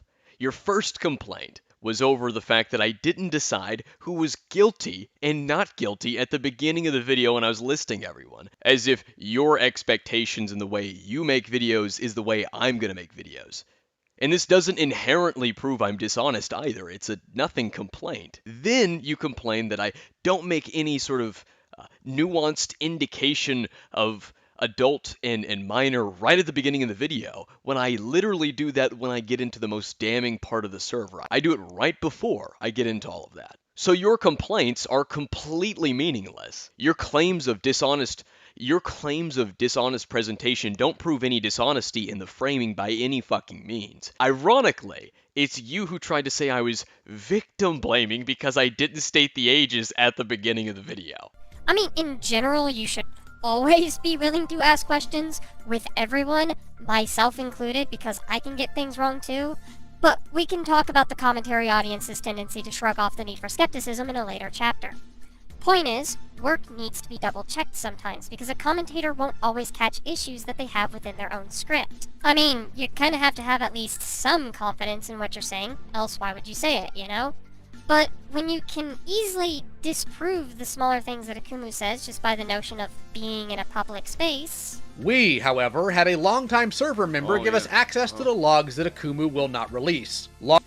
Okay, so these DMs are from his LioMan2 account, which he has now completely deleted. Then it shows that he's, at the very least, careless in what he's actually presenting to the public himself. Like, complicated misinformation, or you had to be theirs is one thing, you know? You can misinterpret things, or just get things wrong without being careless or disingenuous about it all. Like, it's one thing to be wrong, but this was something that Akumu could have easily double-checked in both his own DMs and utilizing those within Senate that were feeding him information. And I know that Akumu did go on to correct that statement. I'm only using it as one such example of the way that he approaches discussion. But it was such a weirdly easy thing to double-check, and it shows me, personally, at just how little he actually cared about anything other than trying to win a situation or pitch a particular narrative. This is coming from the same individual who not only lied about what Alex the Critic's video entailed, which I can link that video down below, and then tried to backtrack it, who not only lied about what was going on between the conversation on YouTube between me and Alex, so that you could call Alex the Critic a hypocrite. The same individual who denied knowing that there were minors in the server when you knew Slamers was in there and knew that Slamers is a minor. You watched videos that told you that in 2019 and 2020. And this list can keep going with your own either flat-out lies or complete inaccuracies that you could have double-checked. And again, this is something that the SCC, a tactic that they rely on. They think that if they can get you on tiny little things that don't actually change your overall point, they're somehow actually responding to your overall point. Again, Ephraim is a perfect example of this. He tries to nitpick my video over the tiniest thing, and yet can't actually address the main fucking point that I made towards him. And it's the same thing with Doodles here. It's these tiny nitpicks of certain things that actually change nothing in the grand scheme of things. Can't prove that I've lied, admit that you can't, so say that I'm dishonestly framing, then say that I'm spreading rampant misinformation, and yet your main example here is something I corrected immediately. And yet there are lies that you have told, Doodles, that you have not corrected. The other thing that would tell me that is how he reads into other people's actions and motivations. Within the same video the prior flub-up was seen, we are shown a screenshot of Akumu's DMs with Lio, where Okumu makes the assertion that Nezzy told Toasty to delete the NSFW chat in fear of Ben the Looney leaking shit. Now, here's an obvious question no one is asking. How does Okumu know this is the reason why? He makes such a claim as if this was definitely the case, but he's only making that assertion off of an assumption. Probably due to circumstances around that time, but not because of anything concrete, as evidenced by the fact that he doesn't show anything concrete. Huh. You say I don't show anything concrete. That's a little odd. Because you said that you watched my FCK server video and you've played clips from it. So did you miss this part? And until July, when Ben the Looney was threatening the group, when their Toby drama was going on, that Nezzy Monster told Toasty to delete Slimmers' porn artwork chat. How convenient. This is also a fact that I've gone over in 2 other different videos. The Nezzy Synod call. On July 28th of 2020, after the FCK kicked out Ben the Looney, Teddy the Draws told the FCK in their VC text chat that Ben the Looney was sending people after Toasty Vanilla. Ben the Looney had screenshots from the FCK server showing the porn they sent into the server and the server chats that minors had access to. The fact that they were tagging some of the minors to show them porn, and that they had a chat dedicated to Slimmers' NSFW artwork. Something that Nezzy mentioned before in this same call, and evidence that Ben shared with me around this same time. 3 days later, July 31st, and Nezzy told Toasty Vanilla to remove the porn chats. For months, none of them said anything about it. The very common behavior of sharing porn in the server when it had multiple minors in it, spamming it even. And yet something was only said and done when they found out that it might become public knowledge and pose a threat to the group. And the video on Toby. So I will yet again autistically break this down for Doodletones. Teddy the Draws goes to the group and tells them Ben the Looney plans on retaliating, on going after the group, and especially Toasty. And I spoke with Ben the Looney around this time. Some of the evidence that he gave me were screenshots proving that there was a chat dedicated to Slimmers' pornography. So that was one of the things that he intended on exposing. We know that for a fact. Now with that in mind, 3 or 4 days later, Nezzy Monster goes to Toasty in the DMs and says that Toasty should delete the Slimmers NSFW porn chat, and that it could become an issue. Not that it already was an issue. Not that it was weird, but that it could become an issue. Oh, I wonder what that could be referring to. This could become an issue a few days after someone's threatening to expose that same very thing. Just a coincidence. All right, move on. Nothing to see here. Please disperse. Nothing to see here, please. This is why I will frequently call him a bad faith actor, a notion I find he will frequently scoff at the mere idea of. But it is important to approach these kinds of things in good faith. It's important to approach these things with good faith. Interesting. You know what's really ironic here? You were just getting onto me for a detail that could easily be fact-checked, and then you got onto me for claiming that Nezzy Monster went to Toasty because Ben the Looney was threatening the group, saying that I had no evidence of this. And yet you had the logs of the FCK server. You went through all of them to produce your autistic fucking sheet. So you would have no doubt seen that Teddy informed the group that Ben was threatening to expose them. Yet you don't mention that. You don't show that. You could have said, well, this is what Akumu was referring to because he didn't show it to Lyle Convoy in the DMs. But you didn't do that. Instead, you implied that I'm wrong and that I don't provide any fucking evidence for it when you also had the logs, Susie. And yet you want to talk about me having bad faith intentions and that you need to address these things with good faith intentions. Really? Okay. It's important that when making accusations that you be open to the idea that these people could just be ignorant, so as to not accidentally make a much more scathing false accusation. A notion that I'll even extend to Lyo, as he probably shouldn't have focused so hard on trying to paint Akumu as controlling a narrative without concrete proof either. Yeah, after watching some videos over and kinda sitting on the fact Lyo did that, I can concede to that being another rather valid point against him. It's important to be able to approach a conversation civilly and respectfully, so as a discussion or debate can actually ensue. You'll find that arguing in good faith can lead to both parties coming to a discussion to properly and honestly talk things out, maybe even come to a mutual understanding. Going in completely disregarding a person's rights, dignity, or autonomy is actually really bad for criticism in most cases, as people will be quick to look at the motivations behind a critic's actions as disingenuous or trying to spin a narrative. Admittedly, I do find that I believe as such with Akumu because he will approach a conflict with a specific end goal in mind, and specifically frame an individual in a certain light that reaches that end result. I can't be framing something if the behavior shows exactly what I'm describing. It's not how that works. I know that because I'm showing that behavior and it's inconvenient for you all, and especially because you don't want that facade gone, that you want to paint it as such. But me showing that behavior and explaining how it's a repeated pattern of behavior is not framing. It's confirmation bias through and through. Confirmation bias requires that the evidence not support what I'm saying, and it does. You haven't even been able to show us a single time that my evidence doesn't support what I've said. You haven't shown a single time that I've lied. In fact, you admitted that you couldn't show me lying. The closest you got to showing that I didn't have evidence to support my claim in regards to Nezzy Monster, which I'm assuming is your basis for this confirmation bias claim, you fell short on. And nobody is questioning that. For other instances of what I mean on Akumu's end, because I don't want to just say this is the case without my own evidence to back it up, I don't want to be a hypocrite after all, so I'll give you a few other examples that I've been able to catch from at least one of his videos about this new situation.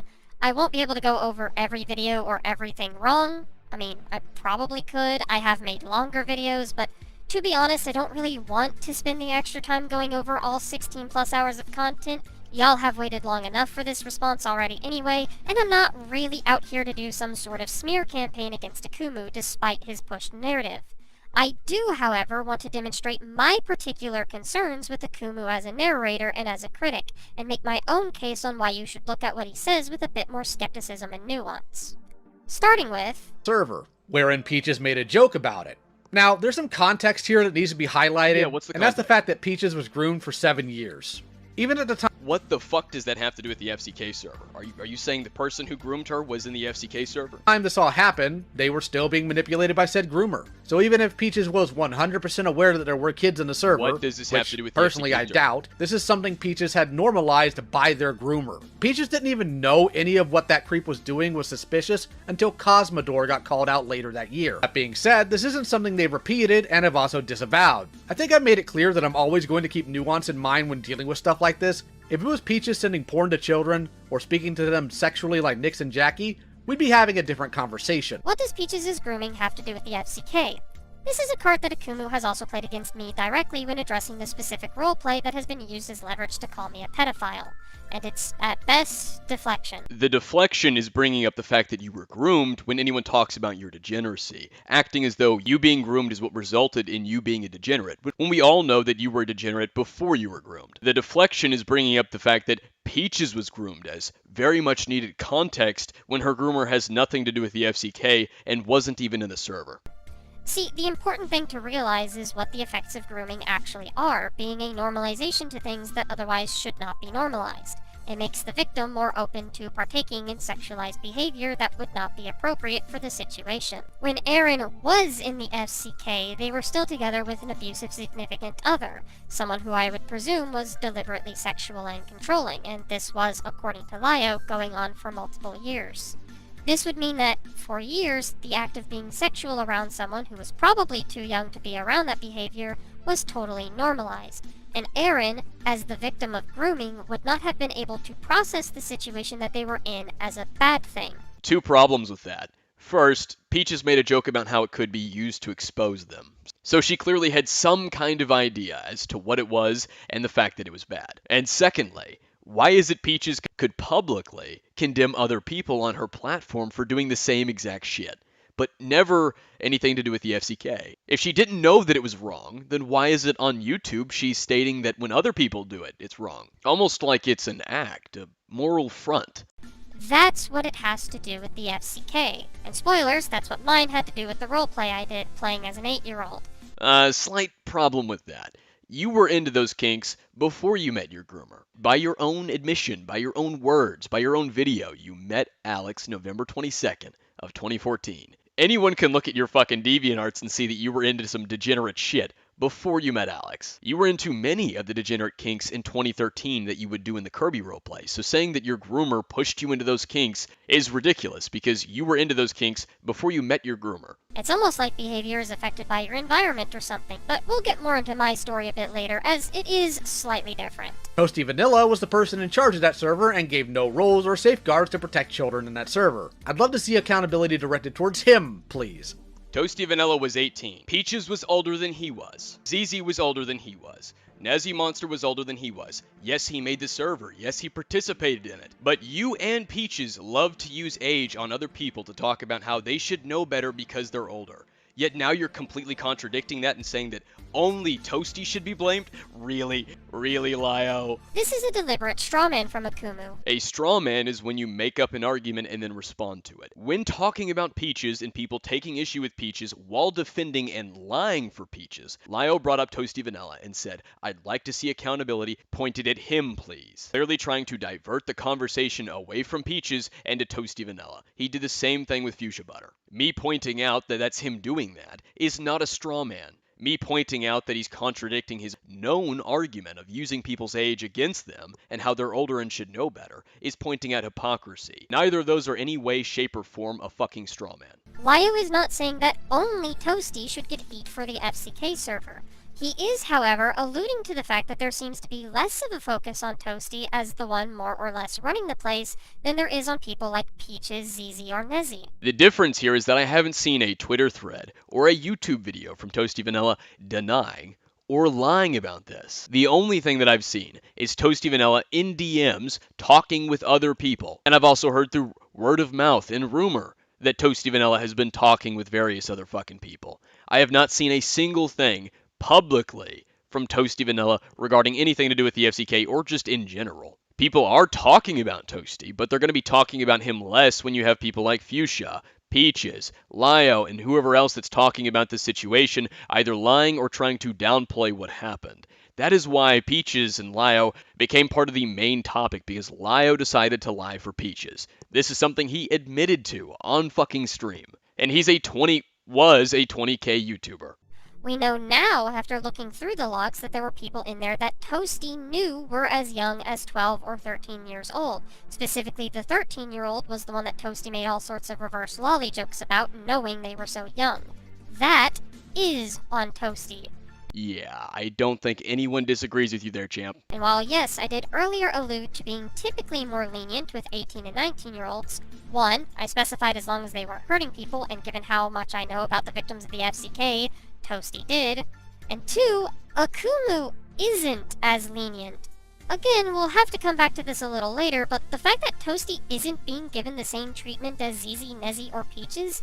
I already know where this is going. When you say same treatment, are you referring to more videos getting onto Toasty? I can't exactly do that when there's no video or Twitter thread from Toasty trying to lie and downplay the events. There also hasn't been someone who's tried to defend him either, so what exactly are you expecting me to talk about? Because what I have been talking about is the lying and downplaying from Lio, Peaches, Nezzy Monster, and so on. What am I supposed to talk about in regards to Toasty? I can't talk about something he hasn't done yet. Is worth noting. Like, yeah, Akumu, I'm aware that you've already made a video on Toasty, but you have, like, 4 or 5 videos on Fuchsia, 4 or 5 videos on Nezzy. I've interacted with Fuchsia Butter and Nezzy Monster more than I've interacted with Toasty Vanilla throughout the years. That means that there's more for me to talk about in regards to that. On top of the fact that Fuchsia Butter and Nezzy Monster have responded to me more times than Toasty Vanilla ever has throughout the years. So there's more to talk about. You have 2 videos on me in this situation, and the first video isn't even really relevant to the FCK situation itself. If your argument is I haven't talked about Toasty's involvement in the FCK enough, despite the fact that I detailed much of it in the FCK server video, then why are you citing a video on you that has nothing to do with the FCK? Because that video isn't even in my playlist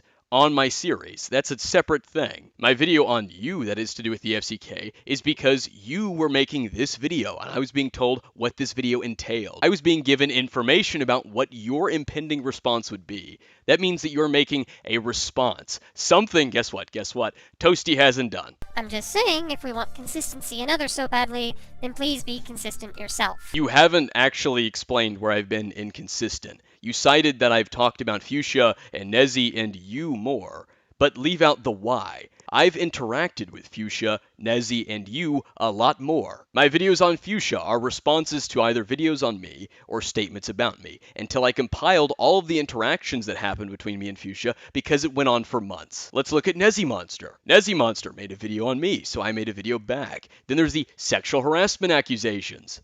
And so I documented Nezzy Monster lying about that throughout the years. Because I would bring it up, she'd make a response about it, not entirely being honest, and then I would cover that. And then eventually, I compiled it all together for videos. In the case with you, I spoke about your degeneracy because you weren't being honest about it, trying to push the idea that you were groomed into being a degenerate when you were a degenerate before you had been groomed. Or my most recent video talking about you, which is your statements on the FCK and the issues I took with it. I've interacted with you all more, therefore I can actually make a video detailing that. I've hardly interacted with Toasty Vanilla, on top of the fact that I can't make a video taking issue with Toasty Vanilla's response if he hasn't fucking made one. Were you dropped on your head when you were born? Can you not notice the distinct differences in that? Fuchsia and Nezzy have responded to me or made statements about me or have made statements about the FCK. And those are the videos you're citing as, well, why don't you make one on Toasty? When I can't do so if Toasty hasn't made a fucking video yet, or even a Twitter thread. And then there's what he has to say about specifically me. But a single example may not be enough to convince people of Akumu smearing attempts being an obvious ploy. So here's another one. Akumu has been regularly spreading an RP Susie did when they were a couple of months past 18. An RP Susie herself did not make sexual, but the other party did. In doing her research to properly address this yet again, Susie delved into her old logs and found out she had been groomed. The problem with this is, and Lio no doubt knows the fucking problem. If he's watched Doodletones' video, he knows the exact problem with this. No one's questioning or denying or even making fun of Susie for having been groomed. But that's the direction they're going with this to shield criticism for the degen roleplay. Doodletones was drawing age regression in diaper shitting art in 2013. They did not meet their groomer, Alex, until the 22nd of November in 2014. So they were already a degenerate before the grooming took place. The roleplay with the character that's described as physically 8 years old was not with their groomer Alex. It was with Kirby. Doodletones has continuously lied and said that they were made uncomfortable by this roleplay, but they returned on an alt account to continue it. Nothing about that is smearing.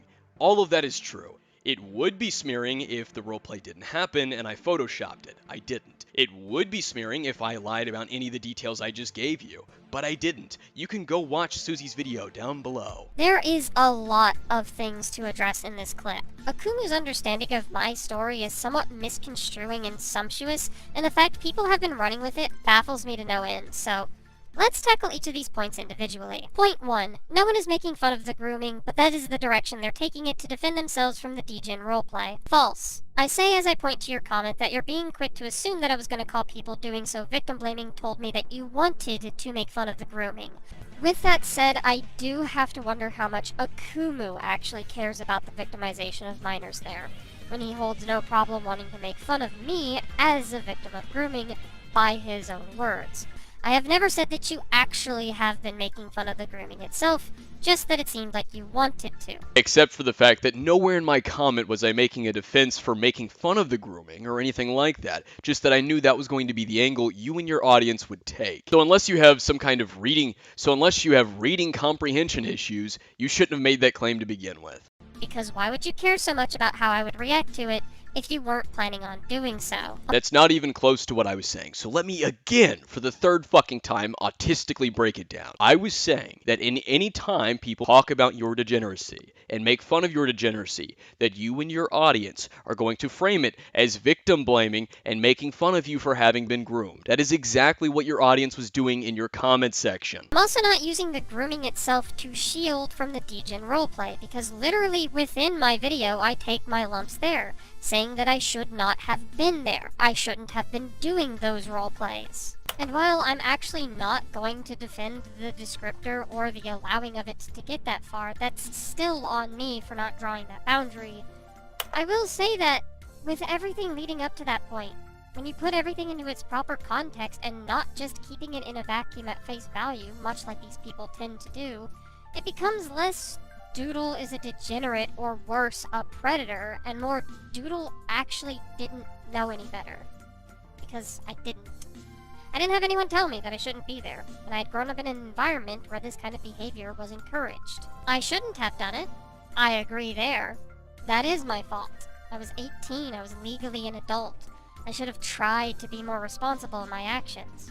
But I did not realize I was doing anything wrong.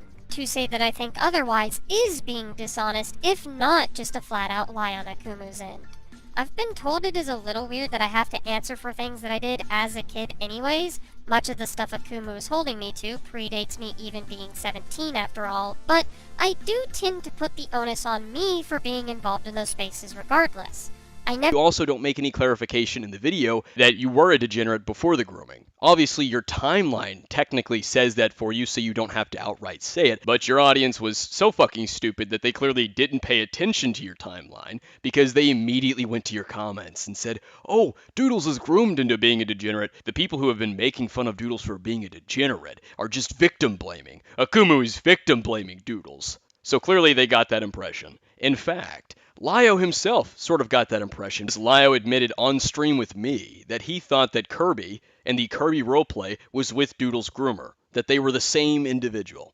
And if people aren't using the grooming to defend and excuse the degeneracy, why did Lyo feel the need to bring it up? Stating that I was smearing Susie by a roleplay that did happen, that he admits to happening, but then mentions that Doodles is groomed as some explanation for the degenerate roleplay, when Doodles was a degenerate and doing degenerate roleplay before they had been groomed. So clearly, people got that fucking impression from your video. Never defended myself doing the roleplays, not in Doodle is Cringe, not in the newest video. I am, however, sick of people taking the time to not be fucking weird about me doing so when it was a decade ago and I was a dumb kid. Furthermore, the notion that people haven't been making light of it is also untrue. I've been kinda holding off on talking about this since I know it would just encourage them to keep doing so, but after my video talking about my history and my grooming, there was an account made specifically to make content off of my old DeviantArt Pro fetish rants. They took my voice, threw it into AI, and generated an AI version of the character I made to represent myself during my grooming, making content to spotlight just how, quote, degenerate I was back in the day. You're too single-minded and I never want to RP with you again. Point 2. They made the diaper art predating the grooming, so they were already a degenerate before the grooming. And I guess who outlined that within my video?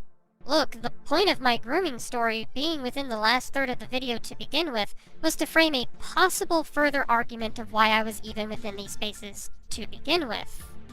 Because going even further than that, you might also have the very real argument of Doodle was groomed into it. Stating you might have been groomed into it certainly doesn't imply that you're saying that you were groomed into being a degenerate. No, that's not what's happening there at all.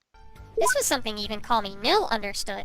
If it took me a decade after being a walking target for freaks to realize I was groomed by Alex, who's to say that it couldn't have happened even prior to Alex? Re-victimization is a thing. Statistically, those who are targets of this kind of behavior are prone to being victims again. And me, being in an environment that was inappropriate for me, with people, adults even, enabling my behavior, it's very possible that I was groomed into it prior. Of course, I may not fully realize that. I don't have evidence for it. Chitango doesn't keep chat logs that far back, and that's why I don't lean on it as an explanation within my video. But that's the thing many people seem to misunderstand about my video in whole anyway. I wasn't using the grooming to explain away the grooming. I brought up the story to show that it happened, and as a possible explanation as to why I was in the position that I was in. It does explain why I was so okay with the idea of playing an 8-year-old, because my groomer put me in a position where playing the role of a little wound up being the only thing that I knew, but I wasn't using the story to disregard being in fetish circles to begin with.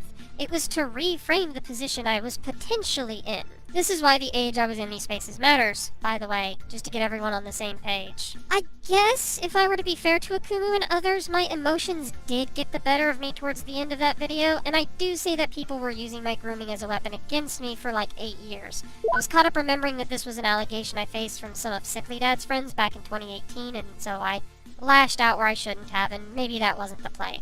Perhaps I could have better worded myself, and there is a chance that at the end of that video muddied the waters to the rest of it. And I'll put that on myself if that's the case. It's not exactly the easiest thing to talk about, realizing that you were groomed a decade ago when you were put on the spot like Mad Libs did to me. It didn't help that I only learned of my grooming the same month the video was made, so I can accept that this misunderstanding is my fault.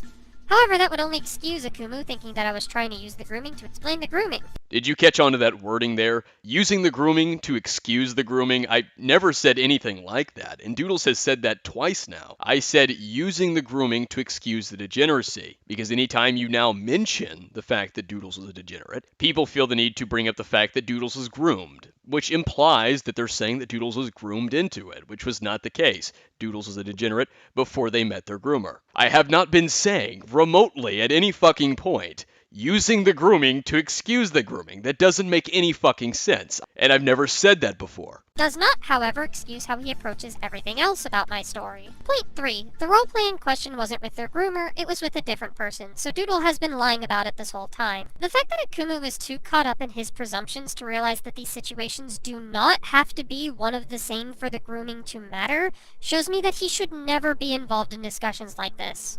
It should show you that you should learn how to stay on fucking topic. Not that I shouldn't be involved in discussions like this because your excuses fucking suck. You, Peaches through Lio, and Fuchsia have felt the need to bring up shit that has zero fucking relevancy in an attempt to explain why you did certain things. You have done so for you being a degenerate, despite the fact that you were a degenerate before you even met the groomer. Lio did so with Peaches in an attempt to give us much needed context as to why Peaches was a-okay with what was going on in the FCK server, but publicly had no issue condemning people for the same thing. And Fuchsia thought that it was somehow relevant to explain why he was a degenerate. Make a separate video talking about what you went through if you really, really want to. Quit bringing it up when people take issue with something that you've done, especially when it has zero fucking relevancy. It doesn't connect by any fucking means. That is the issue. You all only seem to want to bring it up whenever you're being criticized for something. Do I need to start listing all the things that I went through in my childhood to explain the things that I do online? No, I don't. It's ridiculous. No one wants to hear that. You think that you're providing a why, and that somehow excuses the action. There are some people curious as to why people are doing certain things, but at the end of the day, it's that they have been done. Ever. He does not know what he's talking about because the act of grooming coinciding with the actions of the victim would help explain why an individual acts the way that they do. Yeah, I called it with the last line that I recorded. It was going exactly where I thought it was going to go. The why does not change the action, and you all seem to think that if you bring up the why and say that it's much needed context to the events when it's not because it has no connection to the events, so that you can then accuse anyone who doesn't bring it up, it doesn't kowtow to your excuse as not providing the context and having bad intentions and dishonest framing. Almost everyone can see right through your bullshit. You think that by bringing up the why, it'll magically change the action. It's a shitty attempt at downplaying or a pathos appeal that no one fucking cares for because again, it has no relevancy. Like again, perfect example being Peaches, whose groomer wasn't in the FCK server. Had the groomer been in the FCK server, we'd be having an entirely different conversation on that. But it wasn't the case. This is also like he is with Hopeless Peaches, deflecting. Because grooming fucks with your mindset and makes you okay with things that aren't okay. We've already touched upon this. You are projecting the deflecting in some shitty fucking attempt that everyone can see through to try and mask what you're doing. Deflecting is when you bring up random irrelevant fucking shit to escape why someone's pressing you on something, to escape a criticism. Say for instance, Lio bringing up the actions of other fucking people that have no relevancy to the subject. Or, like in this case, Peaches bringing up that she was groomed despite the fact that the groomer had zero fucking relation to the FCK. Deflecting is pointing to irrelevant shit. I'm not pointing to irrelevant shit, and it's because I can point it out and not allow your all's deflect to work that you want to say that I'm deflecting because it's not working. Kirby not being my groomer does not mean it no longer counts for anything. Considering the fact that you were doing degenerate roleplay before you met your groomer, your grooming is not relevant to the Kirby roleplay. You can't say, well, I did the Kirby roleplay because I was groomed into doing that kind of roleplay, when you were doing that kind of roleplay before you even met the groomer. So you can't blame the grooming for why you did the Kirby roleplay, because you were doing that kind of roleplay before it. I don't know how many times I have to break this down, and I think you know exactly what I'm saying, you just don't want to acknowledge that because, well, it's inconvenient. Point 4. They claimed they were uncomfortable with the roleplay, but returned to that roleplay under an alt account. This was the part that got complicated the more that I went through this chapter, and is another reason why I'm only going over the one video. This tangent's gonna get kind of long. So this is again something Akumu, or really anyone, can double check. The roleplay is still on my account, you can see the comments. Everything we can see within that roleplay between Kirby and I was on the Doodletones DeviantArt account, not my alt. The last message that I can see that I put into the thread was posted May 4th, 2015. My alt account didn't even exist until May 15th, 11 days after the roleplay supposedly ended. So, unless DeviantArt is deleting or hiding old comments, which is possible, post-Eclipse, DeviantArt has done a lot of stuff that hurt the site, or Akumu is fabricating evidence, since Akumu somehow has a screenshot to prove that I had returned on an alt account, though I haven't any idea as to where that image comes from or how he got it, since as stated before, I can't find it going directly to the source itself. Heck, I even perused through my Kiwi Farms thread to try and find it, and it seemed like no one had it there either, so I am a bit confused on where his source for this is. I'm the source. The source is me. As I was scrolling through your degenerate roleplay, as my eyes were practically boiling, my stomach desiring to regurgitate, my brain on the verge of an aneurysm, I stumbled upon the fact that you returned on the SD Doodler account. Oh, and I recorded it. Not once, but twice.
Now, as you can see right here, here is where SD the Doodler comes up. DeviantArt had this really weird thing back then, because I do remember recording this. You had to keep sliding left to right to then find the load more button. It is excruciatingly autistic, but I promise you it's there, unless Doodles has deleted it. I don't have to Photoshop shit. So yes, Susie, you did return on your new account, freshly made after your May 15th journal post. The post where you detail that your brother told your grandmother about your fetish account and she thought you had a mental illness. But you know what? I'll go ahead and lean in on this possibility that I did. Just for the sake of argument and giving the benefit of doubt that maybe I'm just misremembering shit and DeviantArt had muddied my ability to research it. I know I had already established how I was as a kid. I didn't really know how to draw proper boundaries with people. That was something that I talked about in Doodle is Cringe, and this makes sense now considering how commonly enabled I was in these spaces.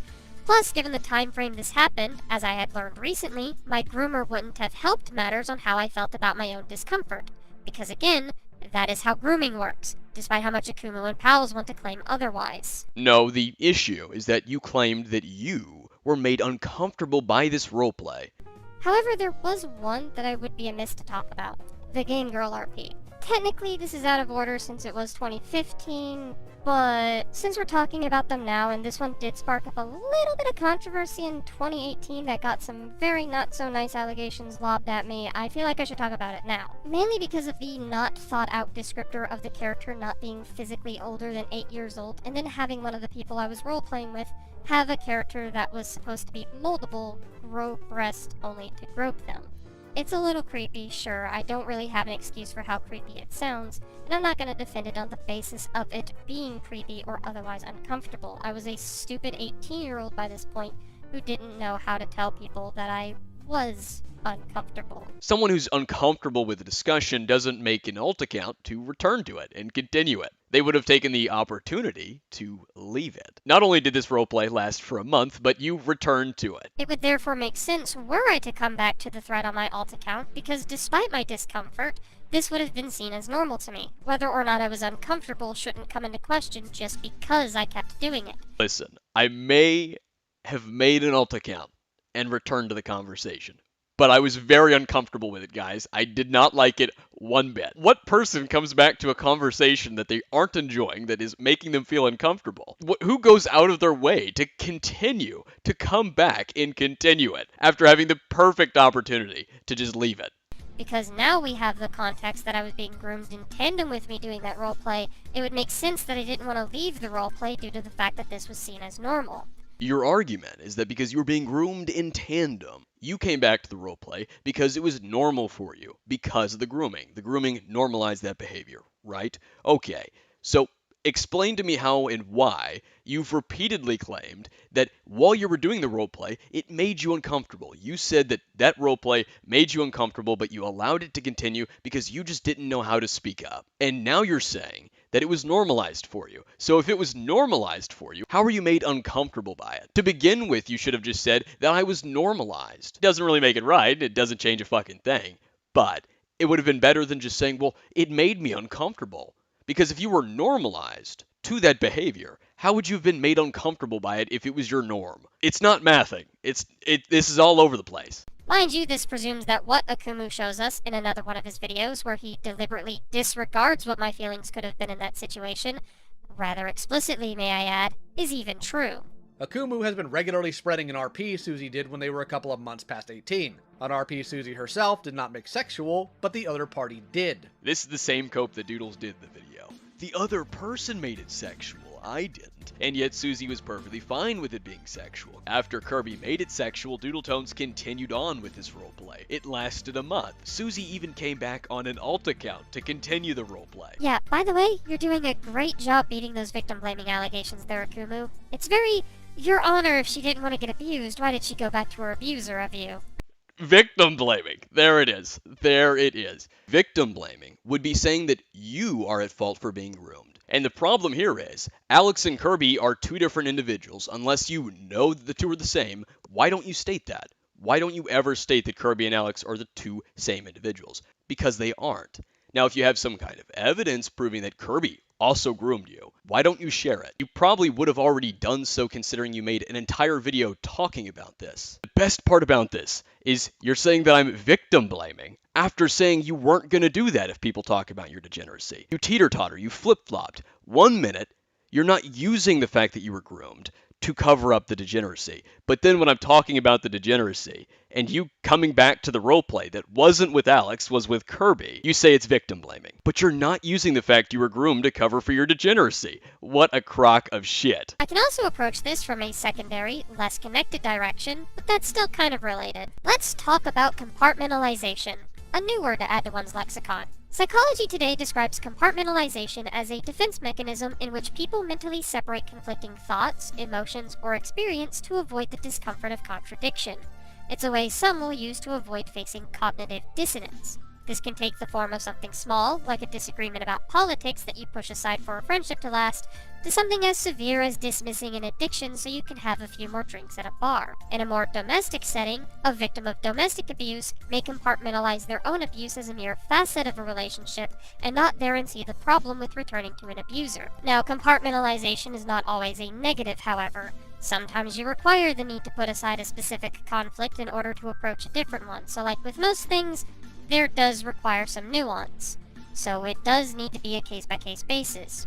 But when there obviously is something wrong, such be the case with my situation, then that can be indicative of a deeper problem. Regarding my situation, even if we were to put the grooming aside, I've stated before that my use of role-playing was as an escape during a really stressful time in my life. Doesn't change the fact it's degenerate. Get to your fucking point.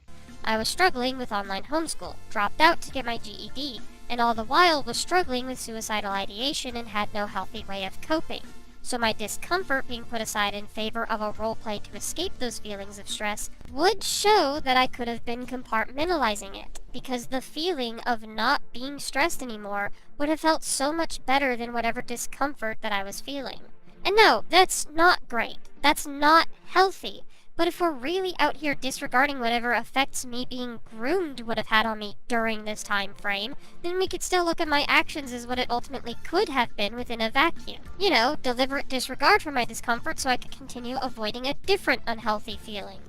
Like, this is without question an example of unhealthy escapism, which is detailed by psychologist Richard Nicarsto in The Dark Side of Mental Compartmentalization as escapism that comes at a cost of self and others. When the activity hijacks the rest of your life instead of providing a temporary respite from it, it's time to reassess what you're doing and why. And I just hadn't realized that I was addicted to this stuff until 2020 when I was able to talk about it in hindsight, which is also something I detail as a realization as far back as Doodle is cringe. That said, I could have also done less role-playing, or at the very least chosen a different path of role-playing, because as much as I'd argue this was the most helpful thing that kept me sane during some of the worst years of my life, this was still something that obviously overran my account for a while, and while looking through the pages again after so many years of not browsing through them, I could make the very reasonable argument that this was an addiction that probably was not as healthy of an escape as I thought it was at the time. I will state fully that I do not regret getting into looking at the fetishes I got around to looking at, as this helped me understand and sympathize with people to a certain degree. You're free to try and skewer me for that all you want, but we all grow at different rates and utilizing different methods of learning. I use roleplay to escape. You've already said this. You're just expanding on it further while repeating it. In what way does this change anything that I've said? You're actually going way off the fucking deep end instead of just directly addressing what I said. In what way does you using it for escapism change the fact that you return to the roleplay? You're providing a why. I want to know if you actually did it or not. You tried to suggest that you didn't, and then now you're going into this long-winded fucking speech about how it was escapism, as if you already didn't give this speech, as if people already haven't heard this. We already know the why. Quit repeating it and thinking it'll magically change the problem. It's like saying, this is why I did this, while waving your hands in the air, hoping it'll, eviscerate from existence. Believe it or not, I do get uncomfortable with things getting to an explicitly sexual level. I'm not totally adverse to sexual themes, but there's a point where I do get uncomfortable, and having a character just get constantly groped, and maybe even bored if that other screenshot is accurate, would be my own personal limit. But not the diaper shitting. And you can kinda see that given how I visibly reply in that roleplay. I kinda don't interact and give very brief, very sparse replies to their actions. And if that doesn't do it for you, I did a very brief review of Bondage Game 2 months before meeting my groomer that would help demonstrate where my boundaries at the time actually were. And it's the explicitly sexual nature that was the turnaway for me. And I quote, "I can get behind fucked up fetishes, but if you find any of this arousing, I'm sorry, but I truly do not want to know your backstory." So I did have boundaries, believe it or not.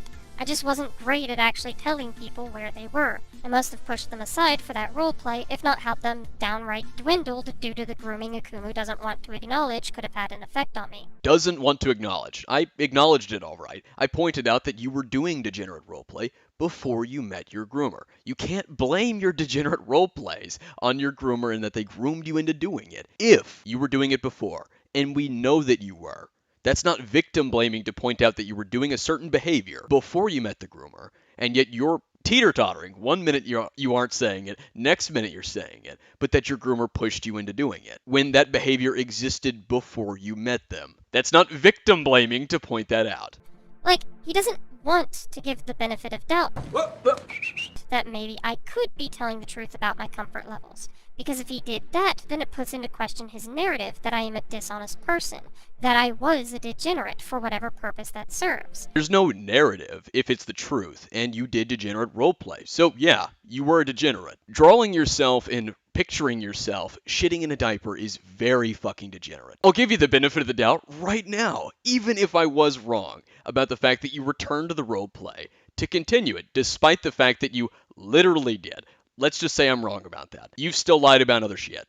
I don't have to, this isn't my gotcha for you. This is just one of the things that I find a little humorous. The fact that you returned to it, yet you've claimed it made you uncomfortable. So even if I give the benefit of the doubt and say that you didn't return, I pretend as though I don't know that, as though I don't have it fucking recorded. I still have examples of you lying and other shit. Your defense of Ben the Looney in one of your old worst lists that you've consistently lied about for the past few years is just one example. He would rather assert that I have been lying about things because it's easier to argue against if people believe that. It's not an assertion if there's fucking evidence. Which in of itself is not an honest way of approaching this discussion. Neither is saying someone is asserting things because they bring evidence to the table that's inconvenient for you. You don't know how I was feeling during that time frame. I can tell you how I was, and you can choose not to believe me, such as you've been doing since my video had dropped. But to assert that I am lying about it using logic that is already argued via the explanations that have been prior given.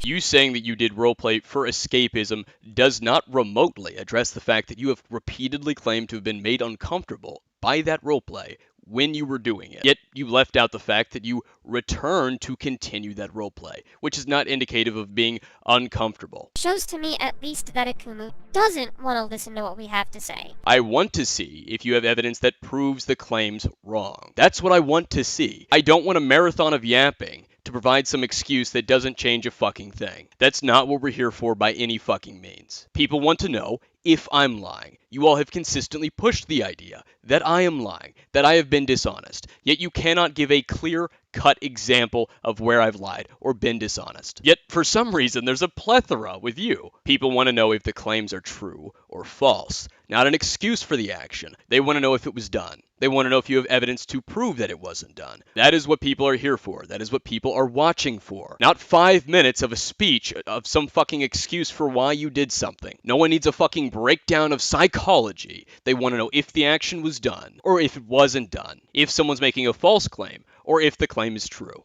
That is what people mean when they say they'll hear you out. That is what I mean when I say I'll hear you out.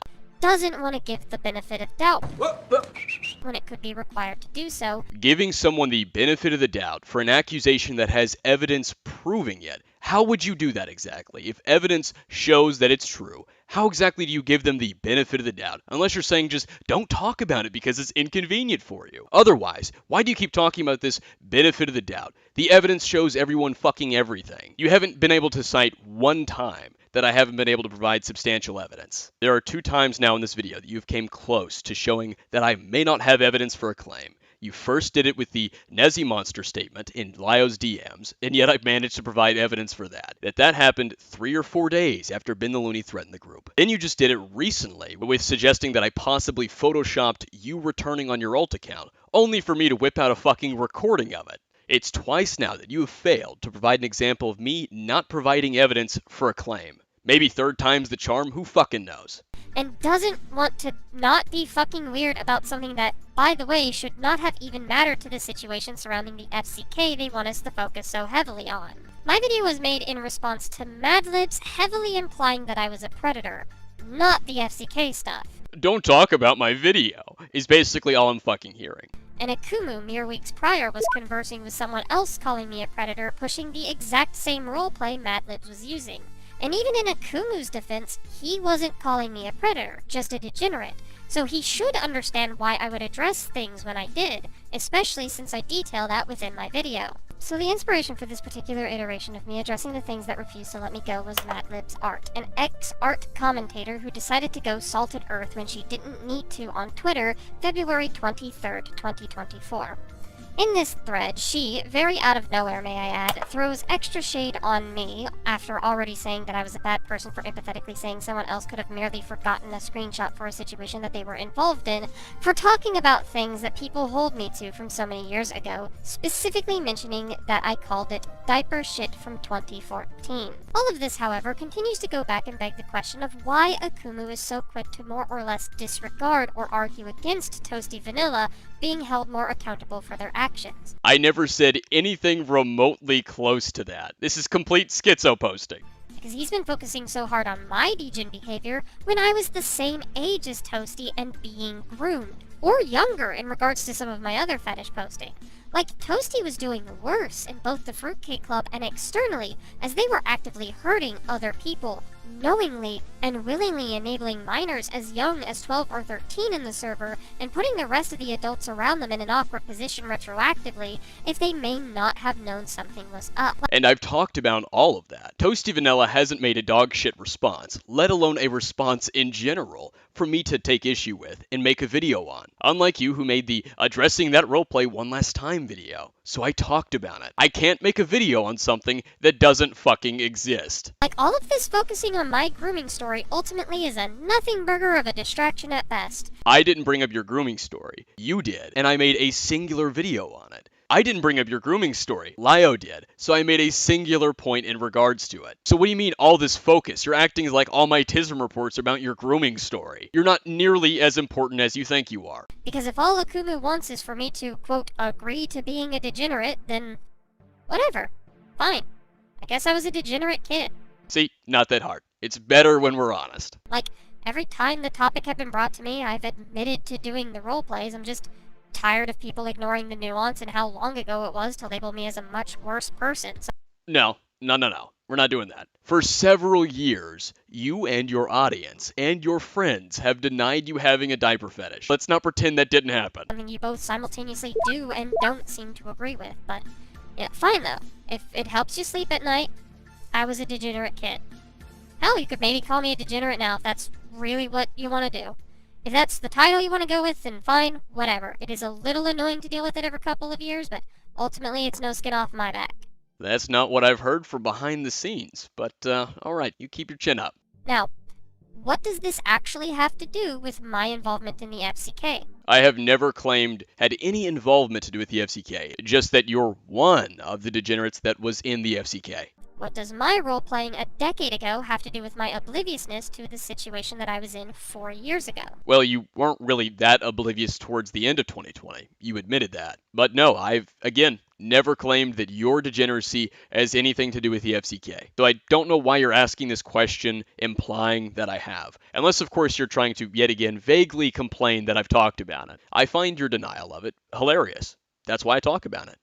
Why don't you focus on the actual victims of the FCK and helping them tell their stories instead of shotgunning at everyone else and literally proving Lio correct and that all you wanted to do was control a narrative? Probably not a good idea to cite Lio's control the narrative projection when he admitted on stream that that was projection, that he rushed his conundrum video out. But hey, you gotta do what you gotta do. And when you're playing with a shit hand, you just have to play with that shit hand. And that is what you're doing, by the way. I don't know if you've noticed you're doing that. All of your TISM report videos have been exactly you spinning a narrative, taking any third-party info you can gather to prime the audience into thinking that we're going to pull all of these supposed manipulation tactics, to run a defense bracket, or to somehow underplay what it is we've actually done in the FCK. Except you all have done many of the things that I accused you all of doing in my TISM reports based off of the information I was being given. Lio used the Ellie Momeli screenshots, the Nezzy Monster screenshots that you all thought would somehow benefit you in some fucking way. I don't know how you all deluded yourselves into thinking that, but wow. Lio deflected by making new accusations. Lio, in his video, didn't own up to lying. He gave me an apology for calling me the false accusation supreme, but he didn't admit to lying in the video. He did that on stream, where less of his audience were likely to see it. You've gone on and on about how I'm bad faith, yet can't show an actual example of that, aside from pedantic complaints that don't change a fucking thing. You admitted that you can't actually prove that I've lied, so you're saying that I've dishonestly framed it, and none of your examples of dishonest framing can stick. I said all of that in my TISM reports before you all publicized your responses. And you'll shotgun at anything. You've dismissed all nuance because you don't want the audience to hear that there may be a gray area to consider within the situation, and that your way of presenting things may have faults within them. You label it as pedantic, as unimportant to what it is that you're saying. Now, allegedly, their responses and its angle is constantly changing because they're scattered and all over the place. Frantic, even. But the main theme is that it's extremely pedantic in its complaints over the coverage of the FCK. Which leads me to believe that, yet again, they'll proclaim that it's being misrepresented. That I'm somehow being disingenuous or dishonest in how I'm speaking about it. Holy shit. So not only do you do the thing that I accuse you of doing in the video, but then you play a clip proving ahead of time that I accused you of doing it. I don't even have to show the clip. I don't have to go back and splice in the Tism Report clips. You're playing it right now. That the presentation of the FCK Discord server is somehow dishonest. But like before, unable to specify what's a lie or false.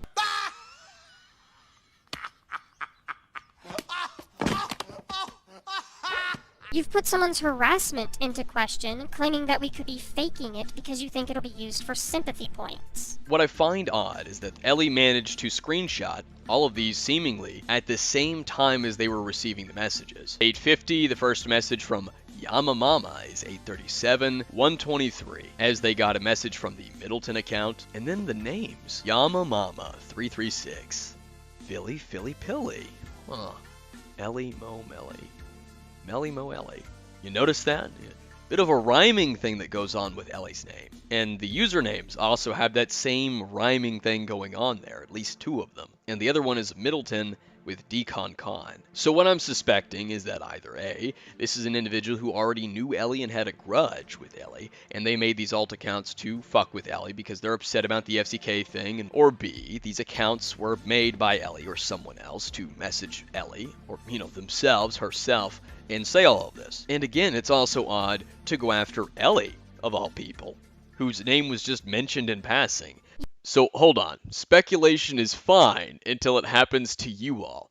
I provided an A and B scenario of what I thought it could be, a 50-50, and my audience speculated. Not once did I tell them that either one was a fact. You've read so hyper-literally and so uncharitably to things people say so you can further a more aggressive or more extreme allegation, such as you did with Nezzy when you know we've been talking to people who are looking through the FCK behind the scenes. And on Twitter, she's recently started implying that there's more shit that she knew of in 2020 to do with the FCK that wasn't in the server itself. Bravo, finally some honesty, some transparency here. But this just means that you are implying that you know more, or that you knew more about what was going on, and yet still said nothing. Yet you could condemn others for doing exactly that. Nezzy and I both learned in the midst of this situation that there was external grooming. We didn't know in 2020. Neither of us could have known. But you're once again asserting something based on minimal knowledge. You're playing the clip going over the fact that Nezzy implied that there was more, and that she knew more. And you're taking issue with the fact that I implied that means Nezzy knew more and didn't speak up. And that prediction of mine, that Nezzy knew more and still didn't publicly condemn Toasty, but could publicly condemn others, was proven right by you fucking idiot. You put the screenshots in this video showing that Nezzy knew a lot more about Toasty, saying that what he was doing was straight up illegal, that he was a sexual harasser, comparing him to V Omega, where he admitted in Nezzy's DMs that he was sending porn to Teddy. So Nezzy very clearly, very obviously knew a lot more than just what was going on in the FCK server, and yet never publicly condemned Toasty, but could publicly condemn me for less, and someone else she could publicly, just a few days later, publicly condemn a minor of sexual harassment. You're playing a clip from my Tism report of that prediction in the same video where you do exactly what I said you all were gonna do. And just generally, you've painted with this broad brush, pointing out things to look for as if it's a bingo card for credibility. Yes, I'm going to let people know what types of tricks you're going to play on them if I can confidently say so from my sources. And look how that played out, Doodles. I mean, the sheer fucking cognitive dissonance is insane. My sources came to me. They wanted to inform me of this because they weren't happy with you all and the responses you all were making. And now that I've seen these responses for myself, I can see exactly why. Because almost everything that they told me ended up being right. That doesn't make you a good critic. It doesn't mean that we are predictable. It just means that there are things you don't want to be brought up. It's because you don't want us talking about certain things. Like what? I wanted an honest response, but I knew we probably weren't going to get really much honesty out of any of you. So I did want this kind of response. I was hoping my sources were right, because I can show people in real fucking time your dishonesty, your tricks, your own deflection, your excuses. I'm trying to wrap my head around that. Why would I not want that? I mean, I want an honest response, but I'll gladly take this. That you want to shut out. You are preemptively casting a shadow of a doubt upon us before we even have a chance to respond. And it's especially annoying when you start to assert something is happening behind the scenes without knowing if it's exactly true or not. You claim Nezzy was helping Lio with this video specifically to leverage such a claim, but it's no secret that the situation has been horrible on Nezzy's mental health. We didn't ask them to help, and in turn, they didn't. Really. The only help that you could extract from this situation was exporting their DMs with Toasty and then passing them to me to parse through. Nezzy Monster didn't help us, but Nezzy Monster helped us. But you make such an assumption anyway, specifically so you can make a bigger deal about it.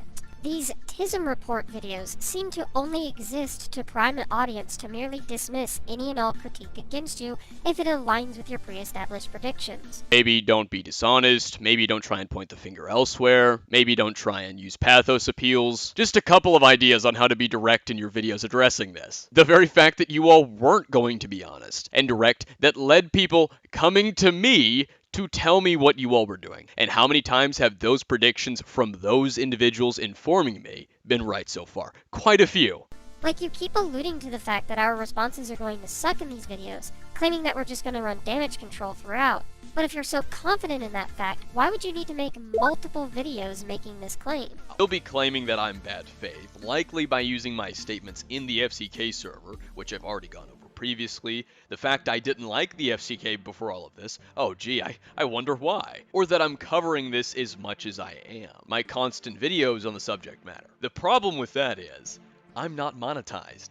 He can't say I'm milking this for money because I haven't made a penny off of this. My motivation as to why I'm making these videos and pumping them out is purely to get the information others have given me to you all because they want me to tell you all ahead of time because they're disappointed with Lio. This isn't something where it's just me and I want to well poison and not have you listen to Lio's side. I want to hear Lio's side out too. But at the same time, if I'm being told ahead of time and shown ahead of time that Lio does not intend to be honest, those same people showing and telling me these things want me to tell you all ahead of time. And I have no problem with that because lying, finger pointing elsewhere with red herring logical fallacy of, oh, they did this, or claiming I'm bad faith is not getting your side out. It's shifting the fucking topic and trying to attack credibility. With this video and Lio's addressing things video in mind, you did most of the things that I just described in that clip. You're just upset that I told people ahead of time, which if you didn't want that to happen, either do better at keeping it closed doors,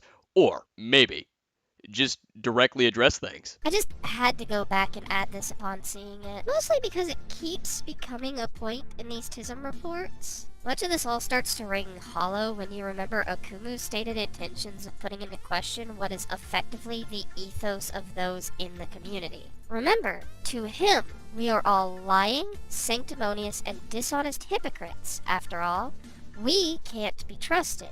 We're manipulative and trying to save our own ass. We won't take accountability.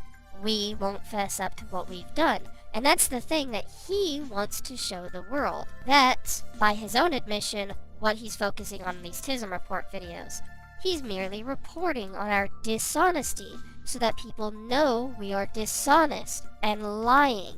Maybe if I didn't have 4 years worth of experience with your community doing these same tricks. Maybe if I didn't have an entire playlist of videos going over these tricks played out in different fucking events throughout several years. Mainly 1 year, but in general different events in 1 year with reoccurring behaviors and reoccurring tricks from your community and close friends. Maybe if you didn't do some of those things in this very fucking video, I wouldn't be pointing them out. Maybe if I wasn't told ahead of time because you all planned on doing this, then I wouldn't have made the videos to begin with. You're bitching and whining because I told people ahead of time. Instead of just, I don't know, did you ever stop and think, what if we drop the tricks? What if we quit the deflection, the finger pointing, the excuses, the pathos appeals? What if we dropped all of that and just directly talked about it? Everyone would be happy about that. But you haven't done that. I'll give you credit where it's due. You helped Thuman to find out that there were other minors in the server, as young as 12 and 13. You have full fucking credit there. But that can't magically make this video better. But like, calling him bad faith or dishonestly presenting information. No, that's totally deflecting from the point.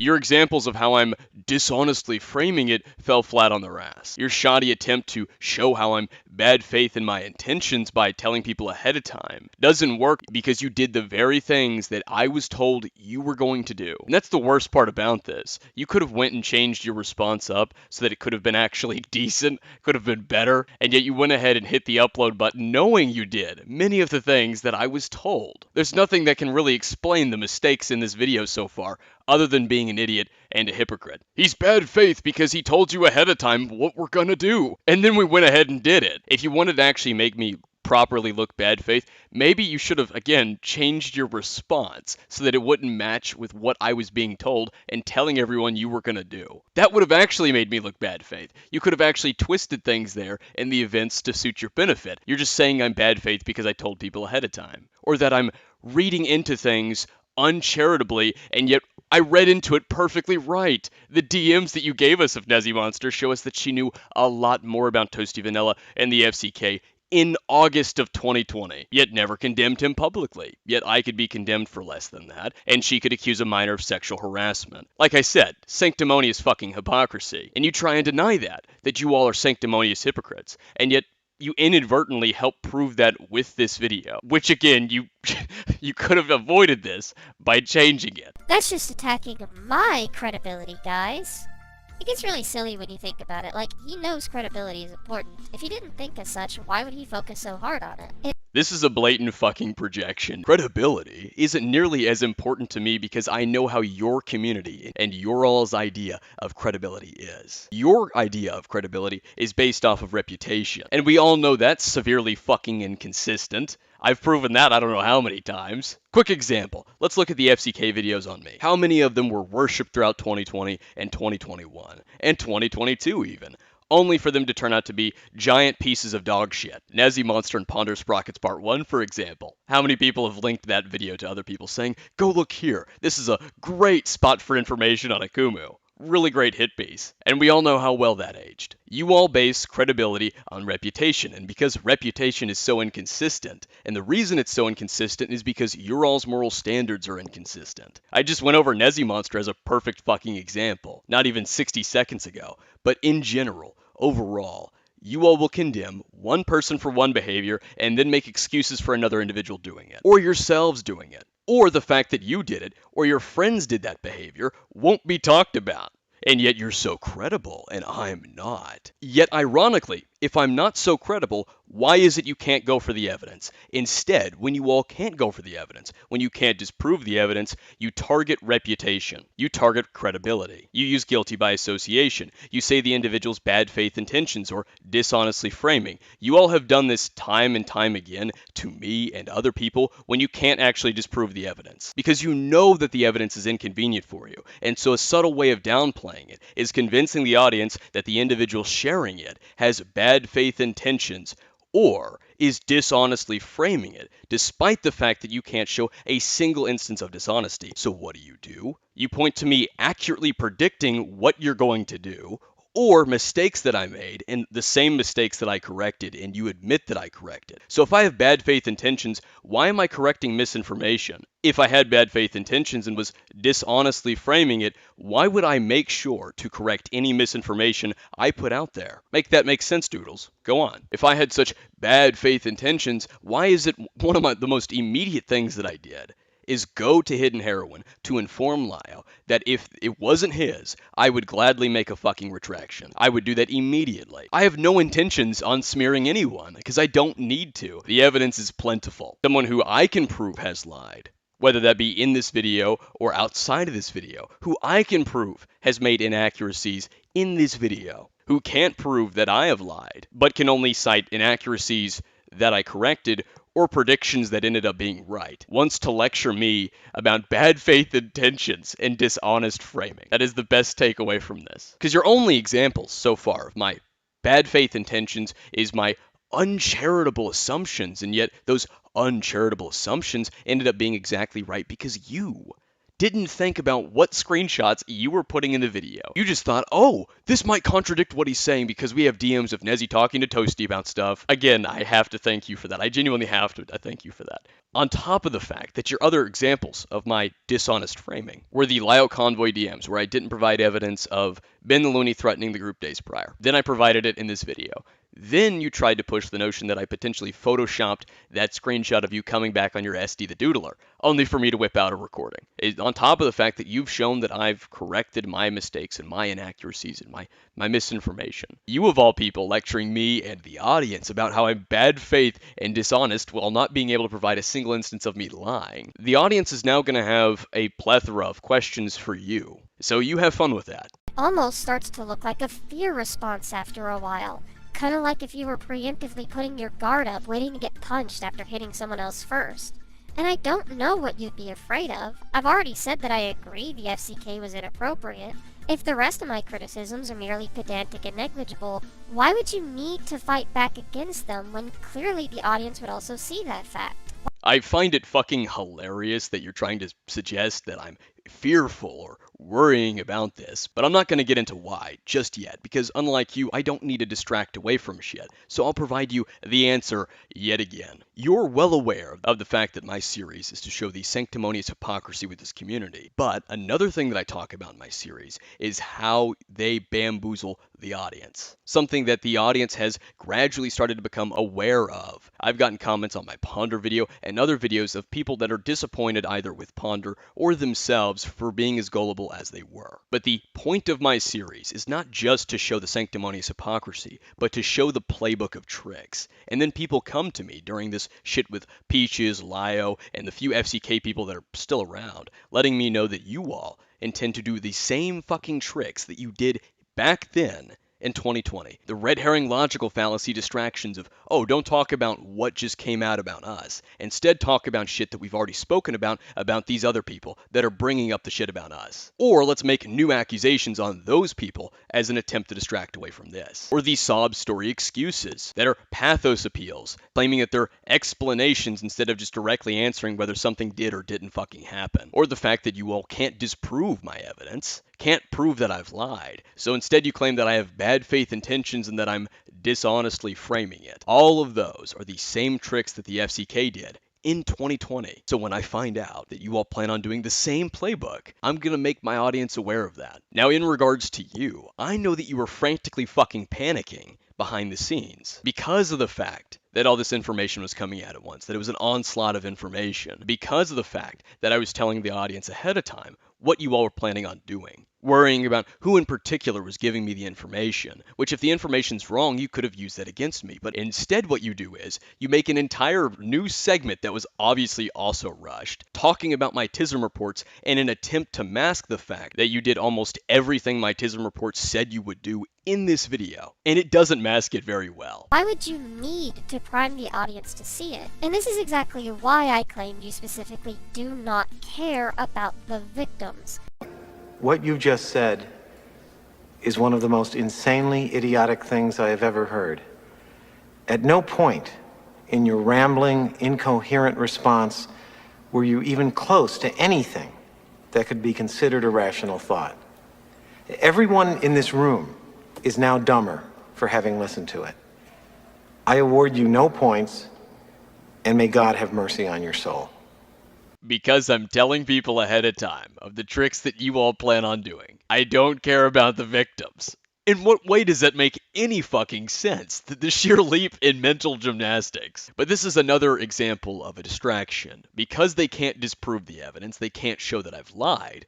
Well, let's just talk about how he doesn't care about the victims, but we can't actually really show that, so let's use shit like, well, he told everyone ahead of time what we're gonna do. Clearly, that's indicative that he doesn't care about the victims, despite the fact that that has nothing to do with the victims. It's throwing in irrelevant fucking shit, because they can't actually respond to what's being claimed and what's being shown. Something you seem downright offended by the mere notion of. And because the sheer fucking gall, the testicular fortitude to do what they're doing behind the scenes, and yet want to accuse me of not caring about the fucking victims is rich. But you making these preemptive defense videos that you were, trying to frame us as merely running damage control when neither of us have really been denying that we did wrong, putting more of a focus and putting more pressure on just about everyone that was even in the vicinity of the FCK, Nuance be damned. And Sob story excuses that are just pathos appeals are not nuance. I know you paint it as nuance, that way if anyone doesn't tolerate it and they cut past your bullshit, you can say that they don't want nuance. Basically, they claim that their playbook of tricks is nuance, and that the situation needs nuance, which is conveniently their playbook of tricks. It's setting up a demand and supply system so that they can easily worm said tricks into the situation. If I'm wrong about that, then why is Doodles taking issue with me telling people ahead of time said playbook of tricks, and claiming that I just don't like nuance? These people tell on themselves by their own actions and words, and don't even realize it. nuance is important in this situation because there are more guilty and less guilty parties in this situation, and distracting from that by saying everyone is equally as bad doesn't do the victims justice. You want to talk about me strawmanning, and then you make a claim like that. Never once have I said everyone is equally as bad. In fact, I've already shown in my FCK video that I said Toasty's one of the most guiltiest people in there. The problem comes down to the fact that the same people that could condemn everyone else and demand everyone else be held accountable for the last 4 years knew about this and said nothing. Yet they demand everyone else talk about shit like this. They present themselves as these moral fucking arbiters. So even if they weren't as guilty as Toasty Vanilla, fucking obviously, they still knew and pretended to be these morally virtuous fucking figures to hold other people accountable, yet never said a fucking thing about Toasty or what went on in the FCK. You're just upset about the fact that I'm not allowing you all to downplay and worm your way out of it. And you're painting that as though I'm saying everyone's equally as guilty. No, I'm just not allowing you to downplay your role, your involvement, and your knowledge, like you've tried to do with yourself and Nezimonster in this video. Because it creates a group that the guilty parties can hide or deflect from. It ultimately distracts from the people who actually abused their victims. Do you really think that everyone is stupid enough to fall for this? You trying to cast the blame as to the topic being shifted onto me and us? It was Lio who chose to involve himself and lie for Peaches, making that a bigger spectacle. He continued to do so, making that a bigger spectacle from February to March. It was you all who chose to scheme behind the scenes instead of directly talking about it. It was you who chose to make this video instead of directly talking about it, which is resulting in me having to pull it apart and dissect it for all to see. Quit trying to downplay and make excuses for your all's own involvement, and maybe it won't be such a big topic. Oh my god, I keep trying to downplay, lie, and make excuses for my involvement. Why are people talking about that? Clearly, Scooby-Doo's gonna have to solve that mystery. It doesn't seem like you want to help the victims get their stories out there, or to hold the actually guilty parties to any form of accountability, as much as you just want to destroy the reputations and credibility of just about everyone who was in a server that did have some bad faith actors towards you. This is what I mean by I don't think these people actually are paying attention to what they're saying in their responses and why this shit is rushed, because the implications of this are not good for them. If me telling the truth and being transparent and not allowing bullshit fucking excuses to be thrown into the mix and keeping it straight to the point, purely fact-based, if I end up spreading any misinformation, I've been correcting it. If me just being that open and that truthful is destroying credibility and reputation, clearly some fucky shit went down. Clearly, there's something off here with this community. Obviously, the audience is upset with the fact that the same individuals who could grandstand and hold others accountable and condemn other people had no issue with this and didn't talk about this for years. Because we all know for a fact that if I had done this shit, if anyone else had done this shit, they would have immediately brought the hammer down, okay? All of them would be bandwagoning that individual right fucking now. I'm digging into this video as much as I am, hoping that there's something brought to the table that actually changes something, and so far, that hasn't happened. But again, if truth and transparency are so bad that it's destroying credibility and reputation, then clearly it's pretty fucking damning what took place. And I'll entertain your argument for a second. that I'm trying to destroy credibility and reputation. That's my goal here. And not just to show how that community is. Even if I was, it's still true. The evidence is still true. You yourself have been unable throughout this video to show me lying. You admitted that you can't prove that I'm lying, that you don't have a single example of a lie that I've told. So even if that was the case, which it isn't, but even if it was, the evidence is still true. How the audience responds to that is their own fucking choice. That's why I said what I said in one of my TISM reports, trying to steer the bull of this situation in the direction that you all want it in a direction that's most convenient for you all. It is the audience's decision because they're now aware of the bullshit that they've been fed for years. They're now aware of the constant fucking hypocrisy that they haven't been able to see for years. And so how they react to that is their own fucking choice. I'm not telling them how to react to that, and I'm not going to. Which, by the way, I am sorry that you had to go through all of that. And I'm also sorry that I labeled it as petty initially. I didn't actually realize how bad it had gotten. Doxing and death threats are never okay, and I had not known that it got that bad until your sympathy bait scheme video, as I was still combing through everything myself. Beyond calling you a transphobe in Mad Libs' video, I didn't think I really did a whole lot to contribute to that, but if I did, I'm also sorry in that regard.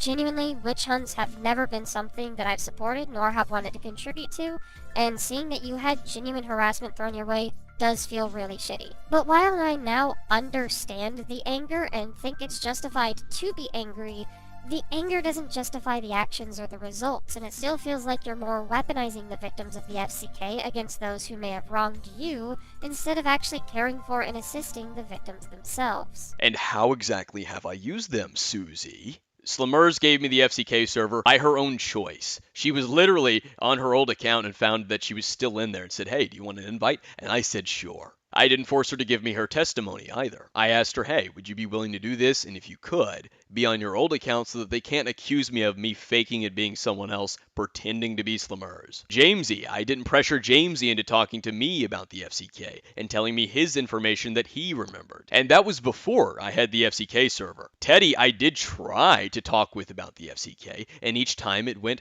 absolutely nowhere. So I eventually gave up when it came to Teddy. Because if Teddy doesn't want to talk about it, Teddy doesn't want to talk about it. I haven't forced them to work with me, haven't forced them to agree with me, haven't demanded them to support me or anything like that. So how the fuck am I using them? Make that make sense. And it's also really fucking ironic because from what I've heard from my sources, several sources by the way, and there's no evidence for this, so take this with a grain of salt, this is completely alleged, you all tried to get the victims to defend you, to work with you for the videos because it would make a better look for you all. So you could say, oh, well, the victims are working with us, so clearly they don't hold that much of an issue with us. And even if that was the case, that the minors that were in there, the victims, aren't that upset with you all, that doesn't change the fact that the audience can still take issue with the rampant fucking hypocrisy. In the last 4 years of you all trying to constantly condemn, get on other people's cases, try and hold them accountable, whatever the fuck that means, and grandstanding everyone else while keeping this a secret. Hence the sanctimonious hypocrisy that you say is just me falsely painting you all. That's my narrative. As if the evidence doesn't constantly show it. As if you yourself didn't admit to it in this video.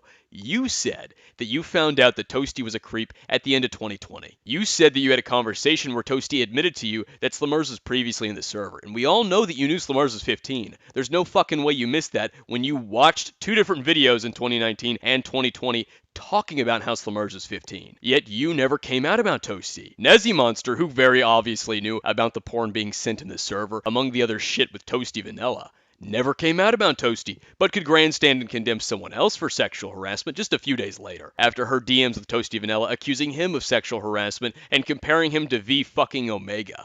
But they're not sanctimonious hypocrites, guys. That's just my false narrative. So yes, it's fucking hilarious, and it's a giant joke that you want to try to lecture me and say that I don't care about the victims when you could have talked about this for 4 fucking years. I've been the one who's been open about this since 2020. You all haven't, but I don't care. I'm just using the victims. Go fuck yourself. I don't think you're wrong on everything, Akumu. I do think you have some decent points here or there, just like I can think of that with anyone I don't particularly vibe with. I just wish you were more responsible about it all. That's all. One more thing before I wrap up this topic, because I know it'll be brought up, is the accusation that I sent a privacy complaint towards Akumu's video in my roleplay video. The last time I addressed this accusation, I did the mistake of using my copyright history to somehow try and prove a negative. I have now been made very aware that privacy complaints wouldn't be in that section of YouTube, and that's my bad. I genuinely didn't know that because I've never sent a privacy complaint out to anyone, much less Akumu, who was just doing a video responding to one of my own. And you can choose to believe me or not. A lot of you seem to take the route of, I do not believe a word you say, but let me put it this way. I didn't exactly like it when Zay did it to Akumu with a copyright strike. I'm not about to make the same petty mistake they did. I also have no idea who would have on my behalf, but I also wish they wouldn't have, because I would have known that it would have come back to me regardless, and the last thing that I wanted to do was fuck up being able to address things for myself. And Akumu, I know you also went back and tried to give some leeway to me in your second tweet about it. You leaned on such when one of my fans called you out about the accusation, but your first tweet about it does make the blatant accusation against me. It's literally a tweet away from the leniency one, so just saying, let's not pretend like you didn't also jump to that accusation. I'll take the L on that. I can't definitively prove that Doodletones did the privacy complaint, and Doodletones can't definitively prove that they didn't, so it's up in the air. The video is still up, so it's not that big of a deal. Now I'm going to be moving into the next segment, which is Doodletones talking about Nuance, and I'm going to summarize it because I have no intentions on getting into its entirety, let alone much of it. In this segment, Doodletones talks about how nuance is very important and often forgotten in discourse and situations like this. And I would agree, if it wasn't for the obvious fucking fact that Doodletones conflates bullshit excuses and pathos appeals as nuance. Again, this is just the rehashing of the same thing that I told you about before, the supply and demand. They create that there needs to be nuance, or a certain perspective put on this, that is conveniently their playbook of tricks and excuses so that they can downplay or weasel out of the situation. But there's something that Doodles says, something that Doodles takes issue with, that I think is rather revealing. So I'm going to play that. I don't know if I have a ton to say about this subject. I guess we'll see when the runtime is finished, but I don't think I'm going to spend too much time on it. However, good God, this is a behavior that generally needs addressing because it gets ridiculous how consistent the pattern is. In just about every drama, there are these people who will latch on to anything to further muddy the waters, try and get involved for the sensationalization and clicks, or try to swoop in with a grudge to help shotgunning statements at an individual to rile up their audience as the opposition. It happens in every drama without fail, and I know this is probably not the time, given I'm caught on the defensive side of a rather public one. It is a little too on the nose, but I kinda want to talk about why people shouldn't do that, and why it's even worse when an audience joins in without questioning things. Much of what I'll have to say in this section is directly an extension of the stuff Lyle had to address in his video, so before you go further into this section, I highly recommend going to watch his video first. My video can wait, it's not gonna go anywhere. Okay, you back? You actually watched Lyle's video, or did you just sit here waiting on me to continue? Because, frankly, the latter is hilarious, and you sure got me good, but honestly, I do suggest you go watch his video first. Link down below. Alright, now that you have totally watched his video to see what he has addressed and won't be going off further into this section, let's talk. So, a grift, historically, was used to describe a petty or small-scale swindle. They were used to defraud a person or a group after gaining their trust and exploiting a combination of the victim's naivete, compassion, ego, conviction, irresponsibility, and or greed, specifically to gain an upper hand in unequal but voluntary exchanges. This has been able to come in the form of Ponzi schemes, misdirection, or using underhanded and dishonest tactics for a personal gain. Usually, when one is called a grifter, it's usually a monetary transaction that they're alluding to, but positions of power and credibility have been gained from grifting in the past, specifically in political debates and internet dramas. A grifter will join in on a situation specifically to gain notoriety, to get subscribers, or to gain credibility, even if they are doing none of the actual work or researching or discussing the topic in question in any meaningful or interesting way. That's, at best, mind you. At worst, having these people come in to leech off of every drama can muddy the waters, with people coming in without full context, making statements that are inflammatory and accusatory without evidence, or misinterpreting things people say in bad faith without further asking questions to clear up or clarify what one means when they say something. And in my opinion, these people are worse because you wind up with an audience who is uninformed, angry, and wanting justice. I have heard over the course of everything that's been happening the past couple of months a lot of these perspectives, from claims of Peaches plagiarizing Illumination's grooming story, to accusations against Zach about Kyle and I becoming the next of Lyle's adopted children. These claims are not really that important when the leading accusations were of abuse and dishonesty, but they've been thrown into the mix because of those who are making the accusations wanting to further stifle the accused's ability to respond. Because if we just keep piling on more unnecessary allegations, then they have to address it all. If they don't, then my accusations remain untouched, and I can look like the more credible source in all of this. I'm merely reporting on the truth of it all. But whether or not these people are shouldn't be predicated on whether or not the accused is responding, especially when all this does is effectively gish-gallop the accused. In these situations, it becomes the audience's job to remain skeptical, listen to the stories you are being told, but verify yourself whether they are accurate or not. For instance, going back to Zack and I being alleged siblings, if you asked either of us how we felt about Lyo's found family dynamic as of current, both of us would agree that maybe Lyo's success rate is a sign that he shouldn't continue doing so.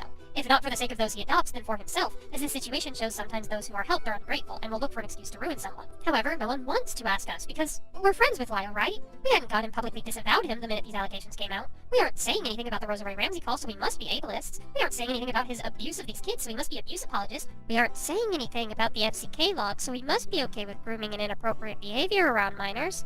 Never mind the nuances behind what actually all happened behind the scenes, or what might be able to debunk or further dispel some of the notions that are being created. When I said that I didn't want to make a statement, or wanted to wait to pass judgment until Lyo's statement came out, that should have notified you guys that I wanted to remain skeptical, that I was looking at these allegations with a level of scrutiny, which should have also been no surprise when I literally detail my skepticism within my video on Brooke. The more my silence remained, the more it should have told you guys that these things were being looked into, or at the very least, that I wanted to take these allegations very seriously. To rush a creator to put out a response or demand that the accused only apologize without further ability to debunk any faulty narrative.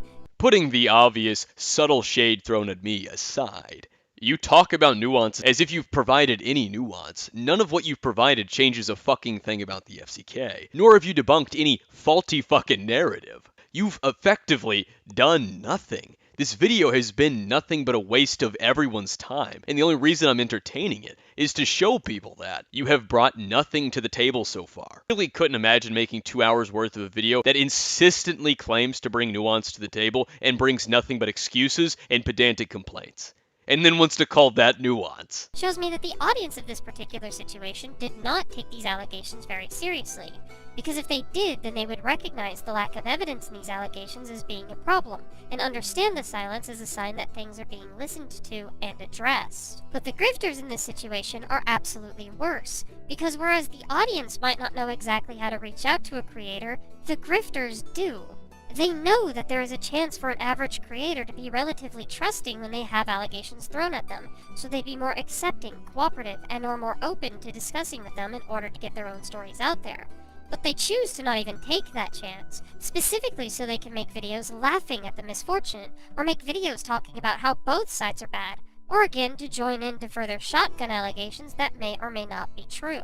This can confuse the audience or make the outrage more directionless, and when that happens, statements like, "These people are hypocrites because of this unrelated situation," or "Why did these people not call these things out sooner?" may start to pop up. All of that to lead up to this. A complaint about how people are taking issue with the rampant hypocrisy, or are aware of the fact that many of these individuals knew about this shit going on in the FCK and with Toasty, and are questioning these individuals for not talking about it. That is Doodletones' real issue. Susie started this segment by proclaiming that there's no nuance being applied to the situation, but that's not the issue that Susie actually has. Susie is taking issue with the type of nuance that's being applied. The fact that the rampant hypocrisy is being acknowledged. The fact that these people are being questioned for why they never said anything. Something that, guess what?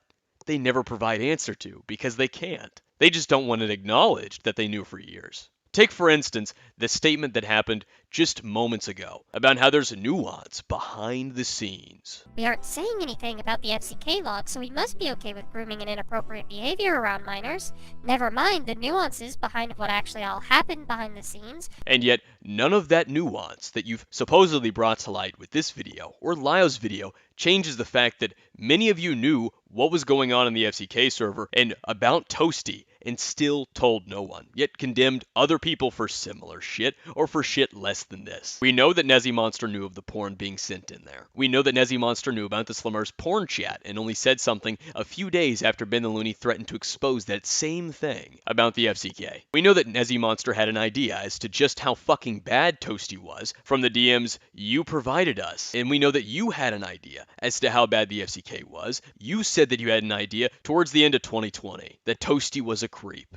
You all had years you could have talked about it, but you didn't. You all left, and they hoped that it wasn't going to be talked about. The nuance can't magically change what the evidence shows everyone, that quite a few of the adults that were in the FCK server knew that there were minors in there. Madlibs, Hopeless Peaches, Miss ZZ, Nezzy Monster, and Toasty Vanilla all knew that Slumers was 15. Adlibs, Miss Easy, Hopeless Peaches, and Nezzy Monster all made videos in September of 2019, before the FCK server fucking existed, stating that Slumers was 15. Nezzy Monster made 3 videos mentioning their ages. Nezzy Monster's first video on Madame that mentions Slumers' age was released in September of 2019. I hope you all appreciate the shit I do, because I had to watch this twice, and the first viewing actually gave me a headache. Howdy doody everyone, I'm back, and this time I come bearing a script! So if y'all haven't heard, a Leafy Was Here ripoff is in some hot water for basically tormenting a young 15-year-old artist by the name of Slimer's Cryotic. Be sure to go and give her some love, by the way, all links in the description. That same month, Hopeless Peaches made a video mentioning Slumers' age. Hello everyone, this is Hopeless Peaches, and today I have quite a serious video. I will not be hiding any names in this, mostly because they've already been spread about the internet enough, and everyone will be just saying it in the comment section anyway, so I might as well just skip over that. Instead, because I will be saying names in this video, I 100% encourage you not to go harass anyone. If you have any grievances with my video, go ahead and tell me. However, if you have any grievances with what anyone of any party do in this video that I'm talking about, don't go and tell them, please. Let's be respectful and go through this in a respectable, calm manner where we act the better person. So what did happen, and what am I talking about? Well, a YouTuber by the name of Madam has recently been accused of stealing art from a 15-year-old artist called Slumers. Nani made a video mentioning Slumers' age. Get it. I see where you're coming from, madam, when it comes to that. However, I don't think it's a reason to act the way you have been acting. Put yourself in Slimmer's shoes for a moment. You're a 15-year-old artist. Madlibs made a video mentioning her age. For those of you who don't know what the Madam drama is, what happened is this piece of shit YouTuber who calls herself the female Leafy Is Here, not sure why you'd ever want to brand yourself like that, but she commissioned a 15-year-old artist. ZZ made a video mentioning her age. See, Madame is a YouTuber who was interested in commissioning an artist called Slimers. Slimers, due to their age, did not have a PayPal, therefore could not accept payment. So her age was important then, but not when she was in the server. We also know that Nezzy Monster knew of Jamesy's age, OMGIJ252, because she stated it in the collab that she did with Ponder Sprocket multiple fucking times, that Jamesy was yet another minor that Madame was going after, and that it was a repeated pattern of behavior, Madame going after kids. Now demonstrated pattern of behavior of threatening minors into silence. Laughing at a child for losing his friend over a joke he had apologized for making 3 months prior. Mind you, this is a collab that they started working on October of 2019. So Nezzy Monster knew of at least 2 minors being in the FCK. We know that you, Suzy, knew that Slumers was 15 because you put 2 videos back to back on your best of the year list that told you so. And we all know the prerequisite to end up on the best and worst of the year list is that you have to watch those videos. That's what you told Kumo in the comments. Ponder's video and Ponder and Nezzy Monster's collab both reiterate that Slumers was a minor and was 15 multiple fucking times. Then we have the fact that there's the porn spam in the chat. Quite a few of the adults either knew about the porn spam, such as Hopeless Peaches and Nezzy Monster, and the others participated in it, such as Miss ZZ, Madlibs, Fuchsia Butter, Toasty Vanilla, especially fucking Toasty Vanilla. You think that stating the nuance of when you all found out a certain detail in 2020 magically makes it better for you all, as if that'll magically change the fact that you still knew for 4 years. Stating when you found out in 2020 or when an individual knew in 2020 doesn't change the fact that, guess what? At some point you still found out in 2020, and that means you still knew for 4 years and never said anything, yet could condemn and go after other people all these years. So now that I've gone over all of that information, explain to me how the nuance is supposed to magically fucking change it. Because it can't change the fact that you knew for 4 years, which is what you're bitching about. People bringing up and questioning why you didn't say anything for 4 fucking years. How exactly does the nuance, does the benefit of the doubt, change any of what I just went over? People like Brooke the Dragon Dog running victory laps around the situation because 4 days after my video on her dropped, more allegations followed, was definitely an example of the latter, and anyone who tried to connect the situation to Cloak and Dagger not only shows me that they do not understand Cloak and Dagger, but that they don't even understand the situation that's currently being faced surrounding Lio, the Senate, and the FCK. Another example of this is in regards to the Rosa Ray Ramsey call. People dismiss what Rosa did purely on the backs of how Lio and crew handled it. And let's not get it twisted, that call is insufferably bad. But because of the narrative surrounding it and how muddied everything got with people looking into it with only a quarter of the knowledge regarding what was going on, I have seen people on Twitter insinuate that Senate only thought Rosa did bad things, implying that Rosa did nothing wrong. And while we can have a discussion over whether or not the actions in that call were justified, or when insults and scolding turns into bullying, to say that there wasn't a reason for that call is misinformed at best and downright apathetic of the situation at worst. For more info on that, I'll link to the Mysterious Mr. Enters video on Rebecca Starlight down below as well, as that is directly connected.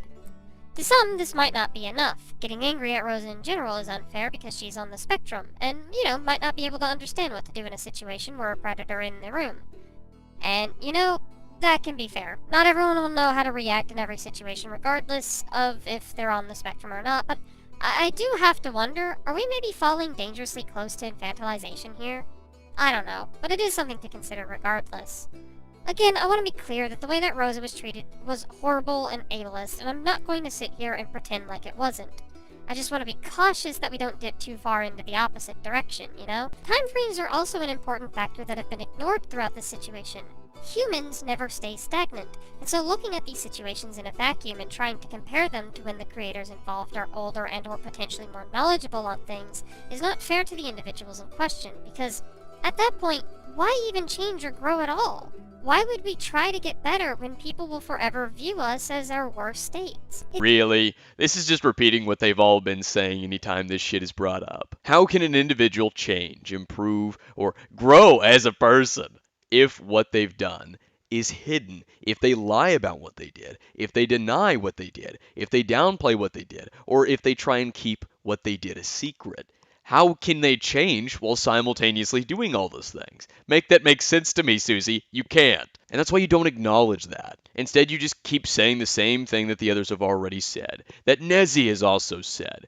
No one is saying you can't change. What we're saying here is, you all kept it a secret for 4 years. Then the second it comes out, then it's, oh, I've already changed. It's excuse after excuse after fucking excuse. It's frustrating being the accused in this scenario because whereas normally people will call out for apologies to be given and accountability to be taken, when they actually are, they're ignored, disregarded, or treated as if these situations just happened a day or so ago.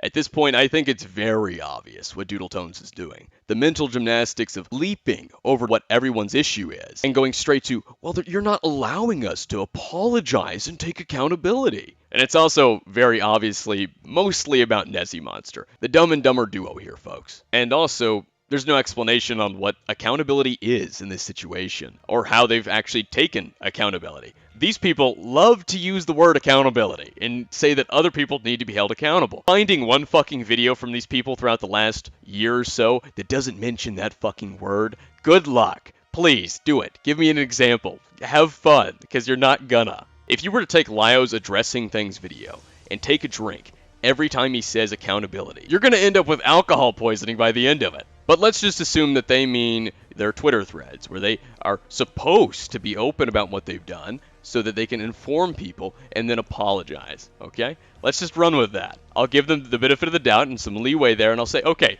that's taking accountability. Sure, all right. So if that is their way of taking accountability, why is it none of these people are open about what they've done? If you look across all the Twitter threads that have come out throughout this situation since February and so on, from Nezzy Monster, Hopeless Peaches, Fuchsia Butter, Ellie Momelli, they do a couple of things. They either don't tell you what they did, vaguely talk about what happened in the server, they downplay their involvement and what they knew, or they try and push blame onto other people. Let's use Nezzy Monsters as a first example.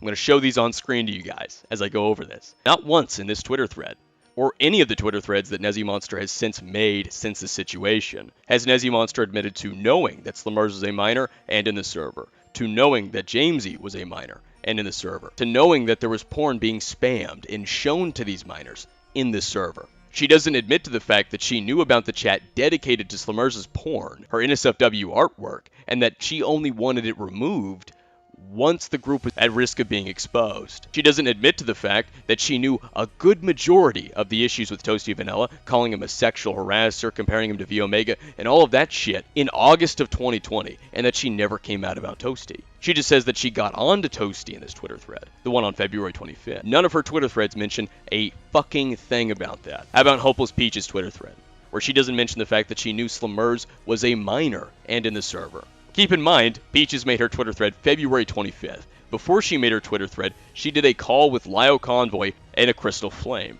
and in this call, she admitted that she knew Slimmers was a minor. Why didn't that find its way into the Twitter thread? Ellie Momelli, she says that she was in there very briefly, and the few memes that she sent were inappropriate, and that she left, and that she didn't know jack shit. She hardly knew a fucking thing.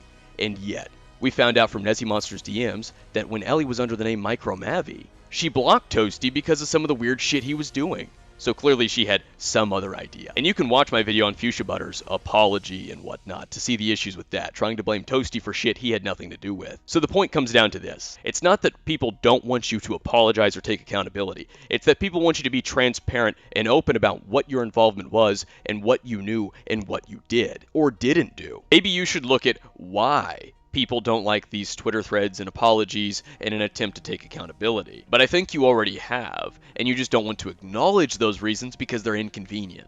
Because deep down you know exactly what you all are doing. You're leaving out the unsavory details because you don't want people not liking you. Because it contradicts the persona that you all have been putting on in front of your audience. I've been harping on what the nuances of the Fruitcake Club are more or less since I started talking about it in this video, but that's because there is a lot of nuance to it. As much as people like Akumu want to disregard that fact. Even discounting myself and how I was not aware of the ages of the people in the chat. One, you have continuously kept going on and on and on about the supposed fucking nuance with the FCK behind the scenes, yet you have provided absolutely fucking nothing in this video to change what the perspective is of everybody. You have provided no factual information to change the current understanding. And secondly, you knew Slimmers' age. You watched 2 videos that told you that in 2019 and 2020. If you're going to lie, at least try and cover your tracks, please. Or Nezzy's continual pushback of Toasty's porn posting. In the DMs you provided us, Nezzy only takes issue with him sending porn in her server, not the FCK server. The next time she gets onto him about it is August, where she requests that he deletes the Slimmers porn chat a few days after Ben the Looney threatened to expose that about the group, saying that it could become an issue. The next time she mentions anything to do with porn and spamming it is around August 17th. Her saying something in the DMs does not change the fact that she knew about it, did not talk about it, only said something when it was convenient for her to say something, or when it bothered her, such as in her own fucking Discord server. Could condemn people publicly for less than that, and yet never came out about Toasty. That is people's issue, and you know that. You showing those DMs and providing that nuance doesn't change a fucking thing.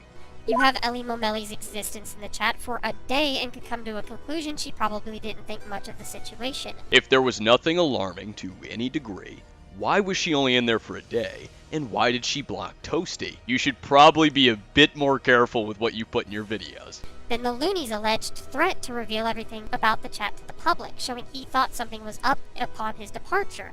Toby Majestic, who was only in the chat when the known minors weren't. There's a whole slew of possible explanations to the behaviors of the members of that chat, and it doesn't need to excuse them, not at all. But it does help explain things and giving details to further those explanations. After this situation, I don't think I ever want to hear the names Pro Jared, Spockter, Slazo, or quite ever again. It's not everyone, but a good chunk of the audience of this drama have shown me that nobody really learns from these situations. It takes time to weed through evidence and allegations, especially when there are so many allegations that have to be responded to. You cannot just rely on testimony to dictate your opinions of someone. There could be way more to a situation than meets the eye, which could tell you either that the allegations given are overblown, uncharitably misconstrued, or even downright fabricated, such be the case with Lio's abusive tendencies specifically. And in regards to the FCK, well, I just think the lack of nuance or care is particularly upsetting.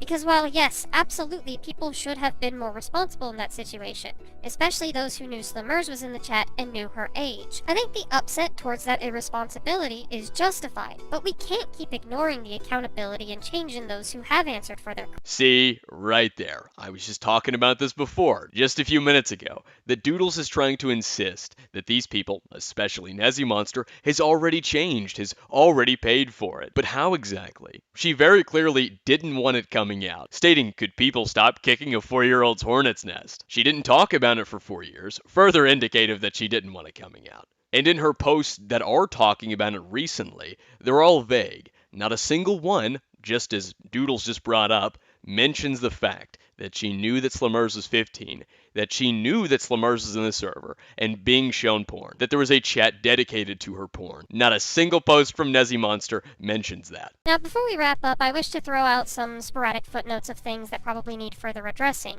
Things that either came out after I was kind of done and dusted, or things that I couldn't quite segue into discussing in the video. You know, just for some last-minute points. To elaborate further on the Ellie Momelli stuff, it's absurd that Akumu stretches to such a conspiratorial assumption based off of the names of those harassing Ellie. Like, heaven forbid we acknowledge Doodle clones as an example of someone making an account to harass someone else based on their own name. Like, how many Harley TVS accounts are there? Akumu is basically putting Ellie into a position to prove a negative that she's not behind the accounts. Like, how would you be able to argue against that or prove that to not be the case? And this is another example to show you all just how fucking messy this video is, no doubt because he rushed it. He's going on about the Ellie Momelli TISM report for the second time, saying the same thing, and the worst part about it is, what he's saying right here, that I assumed, is completely contradicted by the previous time that he talked about it, where he played the clip where I clearly state I either think it's A or it's B. You've put someone's harassment into question, claiming that we could be faking it because you think it'll be used for sympathy points. What I find odd is that Ellie managed to screenshot all of these seemingly at the same time as they were receiving the messages. 850, the first message from Yamamama is 837, 123, as they got a message from the Middleton account, and then the names. Yamamama 336, Philly Pilly, Ellie Momelli, Melly Mo Ellie. You notice that?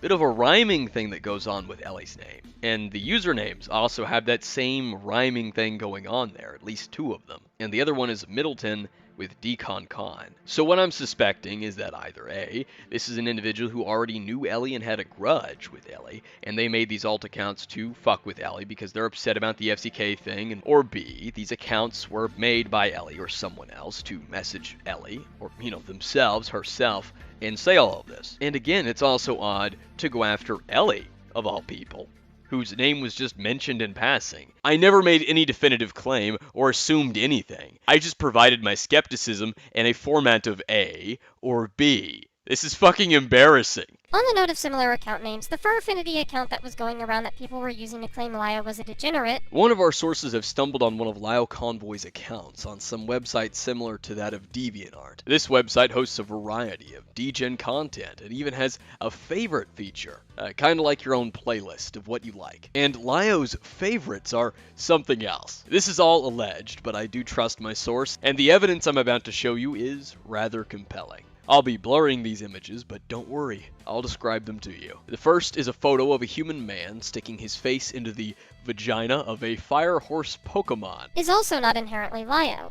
Y'all forget, Lio takes his name from a Transformers character. It's also worth noting that Akumu never strictly proves how it even could be Lio. He doesn't even actually show the account name. He just asserts it's allegedly Lio, and that he trusts his sources before going into what that account has in its favorites. This is a flat out fucking lie that anyone can check for themselves if they go watch that video. It's a good thing that I didn't delete that video like Lio wanted me to, because anyone can go fucking fact check this. Not only did I show the account's fucking name right there at the top of the screenshot you just showed in your video, but in my follow-up video, I went over the fact that this Lio Convoy account was tagged by Patchwork Heart, one of Lio's longtime friends, when they were sharing artwork of the Lio Convoy that we all know. Now, if you don't know who Patchwork Heart is, there's someone who used to be very, very close with Lio Convoy up until recently. Adopted found family brothers or something along those lines. This is actually a post from Patchwork Heart, or Patchy the Cat, from 4 years ago.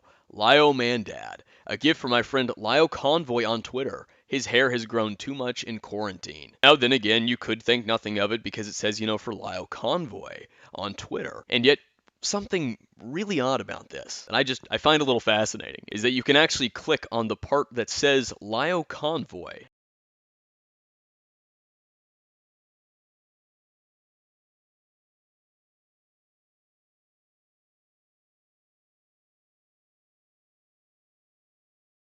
So first you claim that I don't show the username. Then you claim that I don't show any evidence that it even could be Lio. Both of which are flat out false, and in the fucking clip that you play of me showing the screenshots, you can see the username right fucking there. So that's just an outright lie. He's far from the only Transformers fan out there.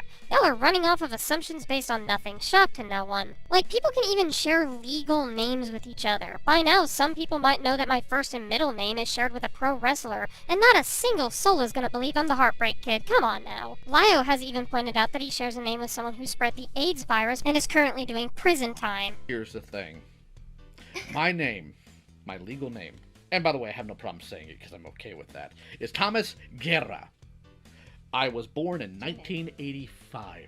There is another man by the name of Thomas Guerra, also born in 1985, that is currently doing several years in a federal prison because he is the first person in a very specific state who was convicted for intentionally spreading AIDS.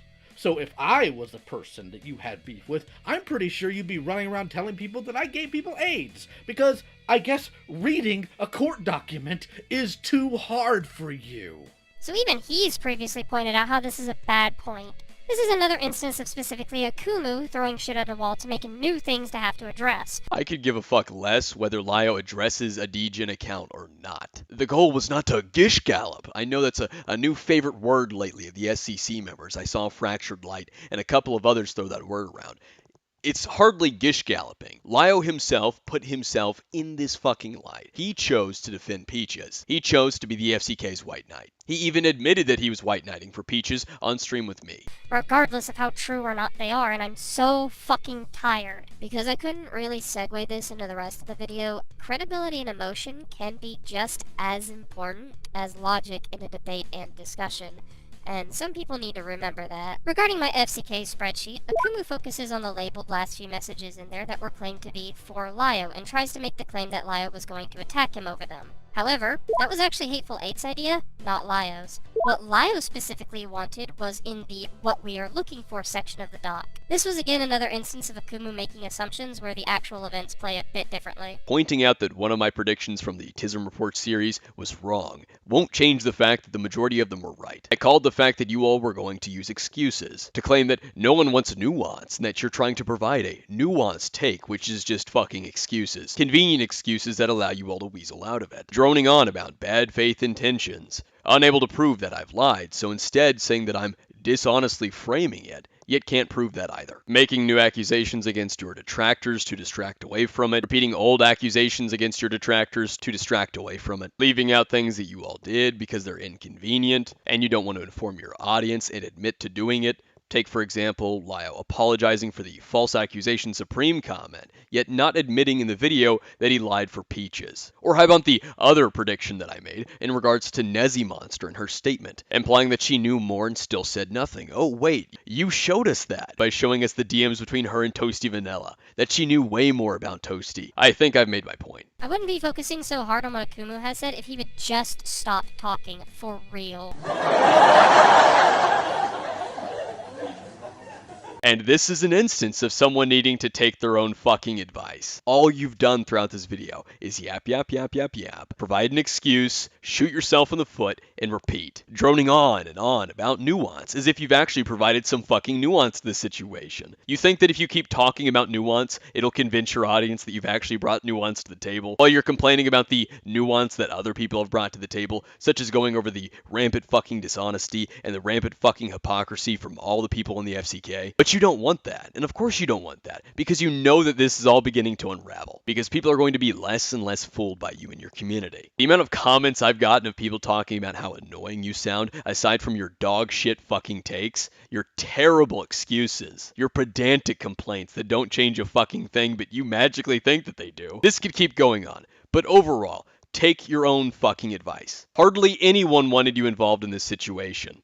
I can promise you that, because you fuck up everything that you touch. It's a mystical fucking art, and you are perfect at it. Some of you need to learn that you can't just trust everyone that is civil to you.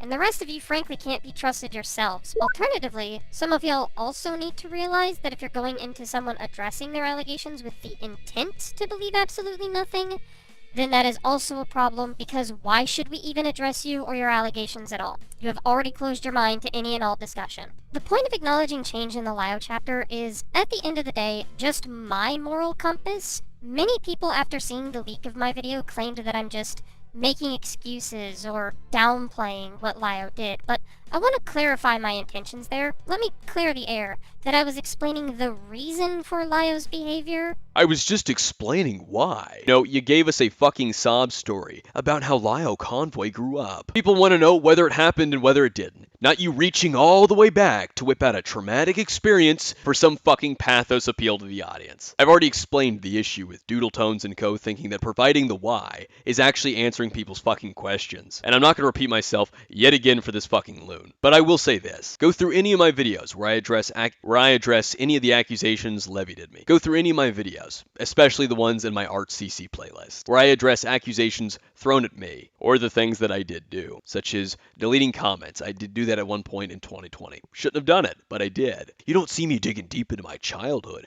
telling you all about it, my traumatic experiences as to why I was doing it. Fun fact, no one fucking gives a shit. Not to excuse it. A reason is not an excuse, and some of y'all kinda need to learn that fact. If you truly believed that, then you all wouldn't constantly try and tell everyone the why, as if it'll magically make the problem go away. Here's a perfect fucking example. Lio Convoy and the Jax shit. For the longest time, when anyone would bring up the shit with Jax, Lio would state his why. That Jax was talking about guns and gangs, even going as far as mentioning possibility of Jax shooting up a school. And that was his alleged reason as to why he called. He told that to Pizza. Dreadful Jax. You want to know what happened with him? He was pulled into call, independently, not given any roles, to try to get him to stop beefing with some other dumb kid. I hop in the call, and Jax loses his mind, threatens to shoot me, threatens to do all this. Couldn't call his parents because they're deaf, which is why he gets away with this nonsense. So instead, I called his school. Because as you know, Pizza, we live in the United States of America, where school shootings are pretty common. And the last thing I want is to have this idiot pop off his mouth about how he's been in gangs and how he's hurt people and how he has guns and do nothing, only to find out, oh, the kid went psycho and killed people. And yet, no one fucking cares, because that doesn't justify the action remotely. The fact of the matter is, the issue of the matter is that he got a hold of a 15-year-old's private information with the expressed intent to call his school and ruin his life. He acted on that threat, called the school, wanting to give the kid a scare. He is a 36-year-old man on the internet who way overstepped his fucking boundary because a kid wasn't intimidated by him in a fucking phone call after threatening to show up to his house. On Discord of all fucking places. They want to know if that is true or not. You can fucking see the why. It's because Jax wasn't intimidated. That's why Lio said you should be scared. People want to know if it's true or not. And if it is true, why lie about it? That's what people are here for. But Lio seems to think mentioning the why will magically fucking change that. Guess what? It doesn't. I don't think Nezzy or myself are totally without sin in the FCK situation, but I do feel like there is a lot of nuance to what happened in that chat, and I don't feel like the Fruitcake Leaks or Kumu are being very responsible with their coverage. How about the nuance that you gave us inadvertently when you showed us the DMs between Nezzy Monster and Toasty Vanilla? Because me and you both know that what you intended to do with those DMs was to try and contradict me and show that, well, Nezzy Monster did try to speak up against Toasty in their DMs, and calling that nuance. But what you didn't realize was that showing us those DMs confirmed that she knew even more about Toasty, far worse shit about Toasty, and still said nothing. So in a way, to give you some fucking credit, that was obviously by accident, you did provide nuance, just not the kind of nuance you wanted to provide. It's fucking hilarious that you fail in what you intend to do, and then you succeed in doing the exact fucking opposite, all at the same time. Nor do I feel like they're doing the victims any sense of justice. Coming from Light Yagami over here, I don't want to hear it from him. Wait for Thuman's video and listen to the stories from the victims themselves. Let them take back their stories. Let them take back their stories implies that their stories were taken from them to begin with. Where? Who has stolen their stories? Where have I plastered their stories on my YouTube channel, painting it as though I was the one affected by it? Not once. I haven't seen anyone else do that either, by the way. Instead, all I've done is talk about the FCK server, talk about my experience with the FCK. Those individuals can talk about their own personal experiences anytime they want to. I haven't tried to stop them remotely, and I don't know anyone who has. One slight exception, some people from the FCK back in 2020 did try to get a few of them not to talk about their experiences. But guess what? That's for them to talk about, so they can get into that specifics. The point is this: they can talk about it wherever they want to, whenever the fuck they want to. Just as I've been talking about my experience with the FCK for years now, despite the outrage, despite the hatred that has come from the art commentary community, to them I'm blaspheming their idols. But these individuals that have been impacted by the FCK, the minors that were there, they can talk about it any fucking time they want to. They can make Twitter threads, YouTube videos, whenever and wherever they want to. No one is trying to stop them. Instead, what you're trying to do is piggyback off of them by suggesting that we have stolen their fucking stories, that we took it right from them, when that didn't fucking happen. It's this pathetic attempt at moral grandstanding, and we can see right through it. This video did almost everything I was told it would do. Not a single time does he disprove the evidence or prove I've lied. And because he can't, Susie drones on with tangents to distract the viewers in a variety of ways that keep changing. The first thing that Doodles pushes is that I have bad faith intentions and that I'm dishonestly framing the situation with no actual example. Two, that he tries to provide the audience is that I make uncharitable assumptions and don't give the benefit of the doubt, when the uncharitable assumption about Nezimonster was right. And to give the benefit of the doubt, I'd have to ignore evidence. That's odd. Why insist on the benefit of the doubt instead of the fucking evidence? This is all on top of the fact that me correcting the information I've put out completely contradicts that. Then it turned into Akumu's doing this to ruin credibility and reputation.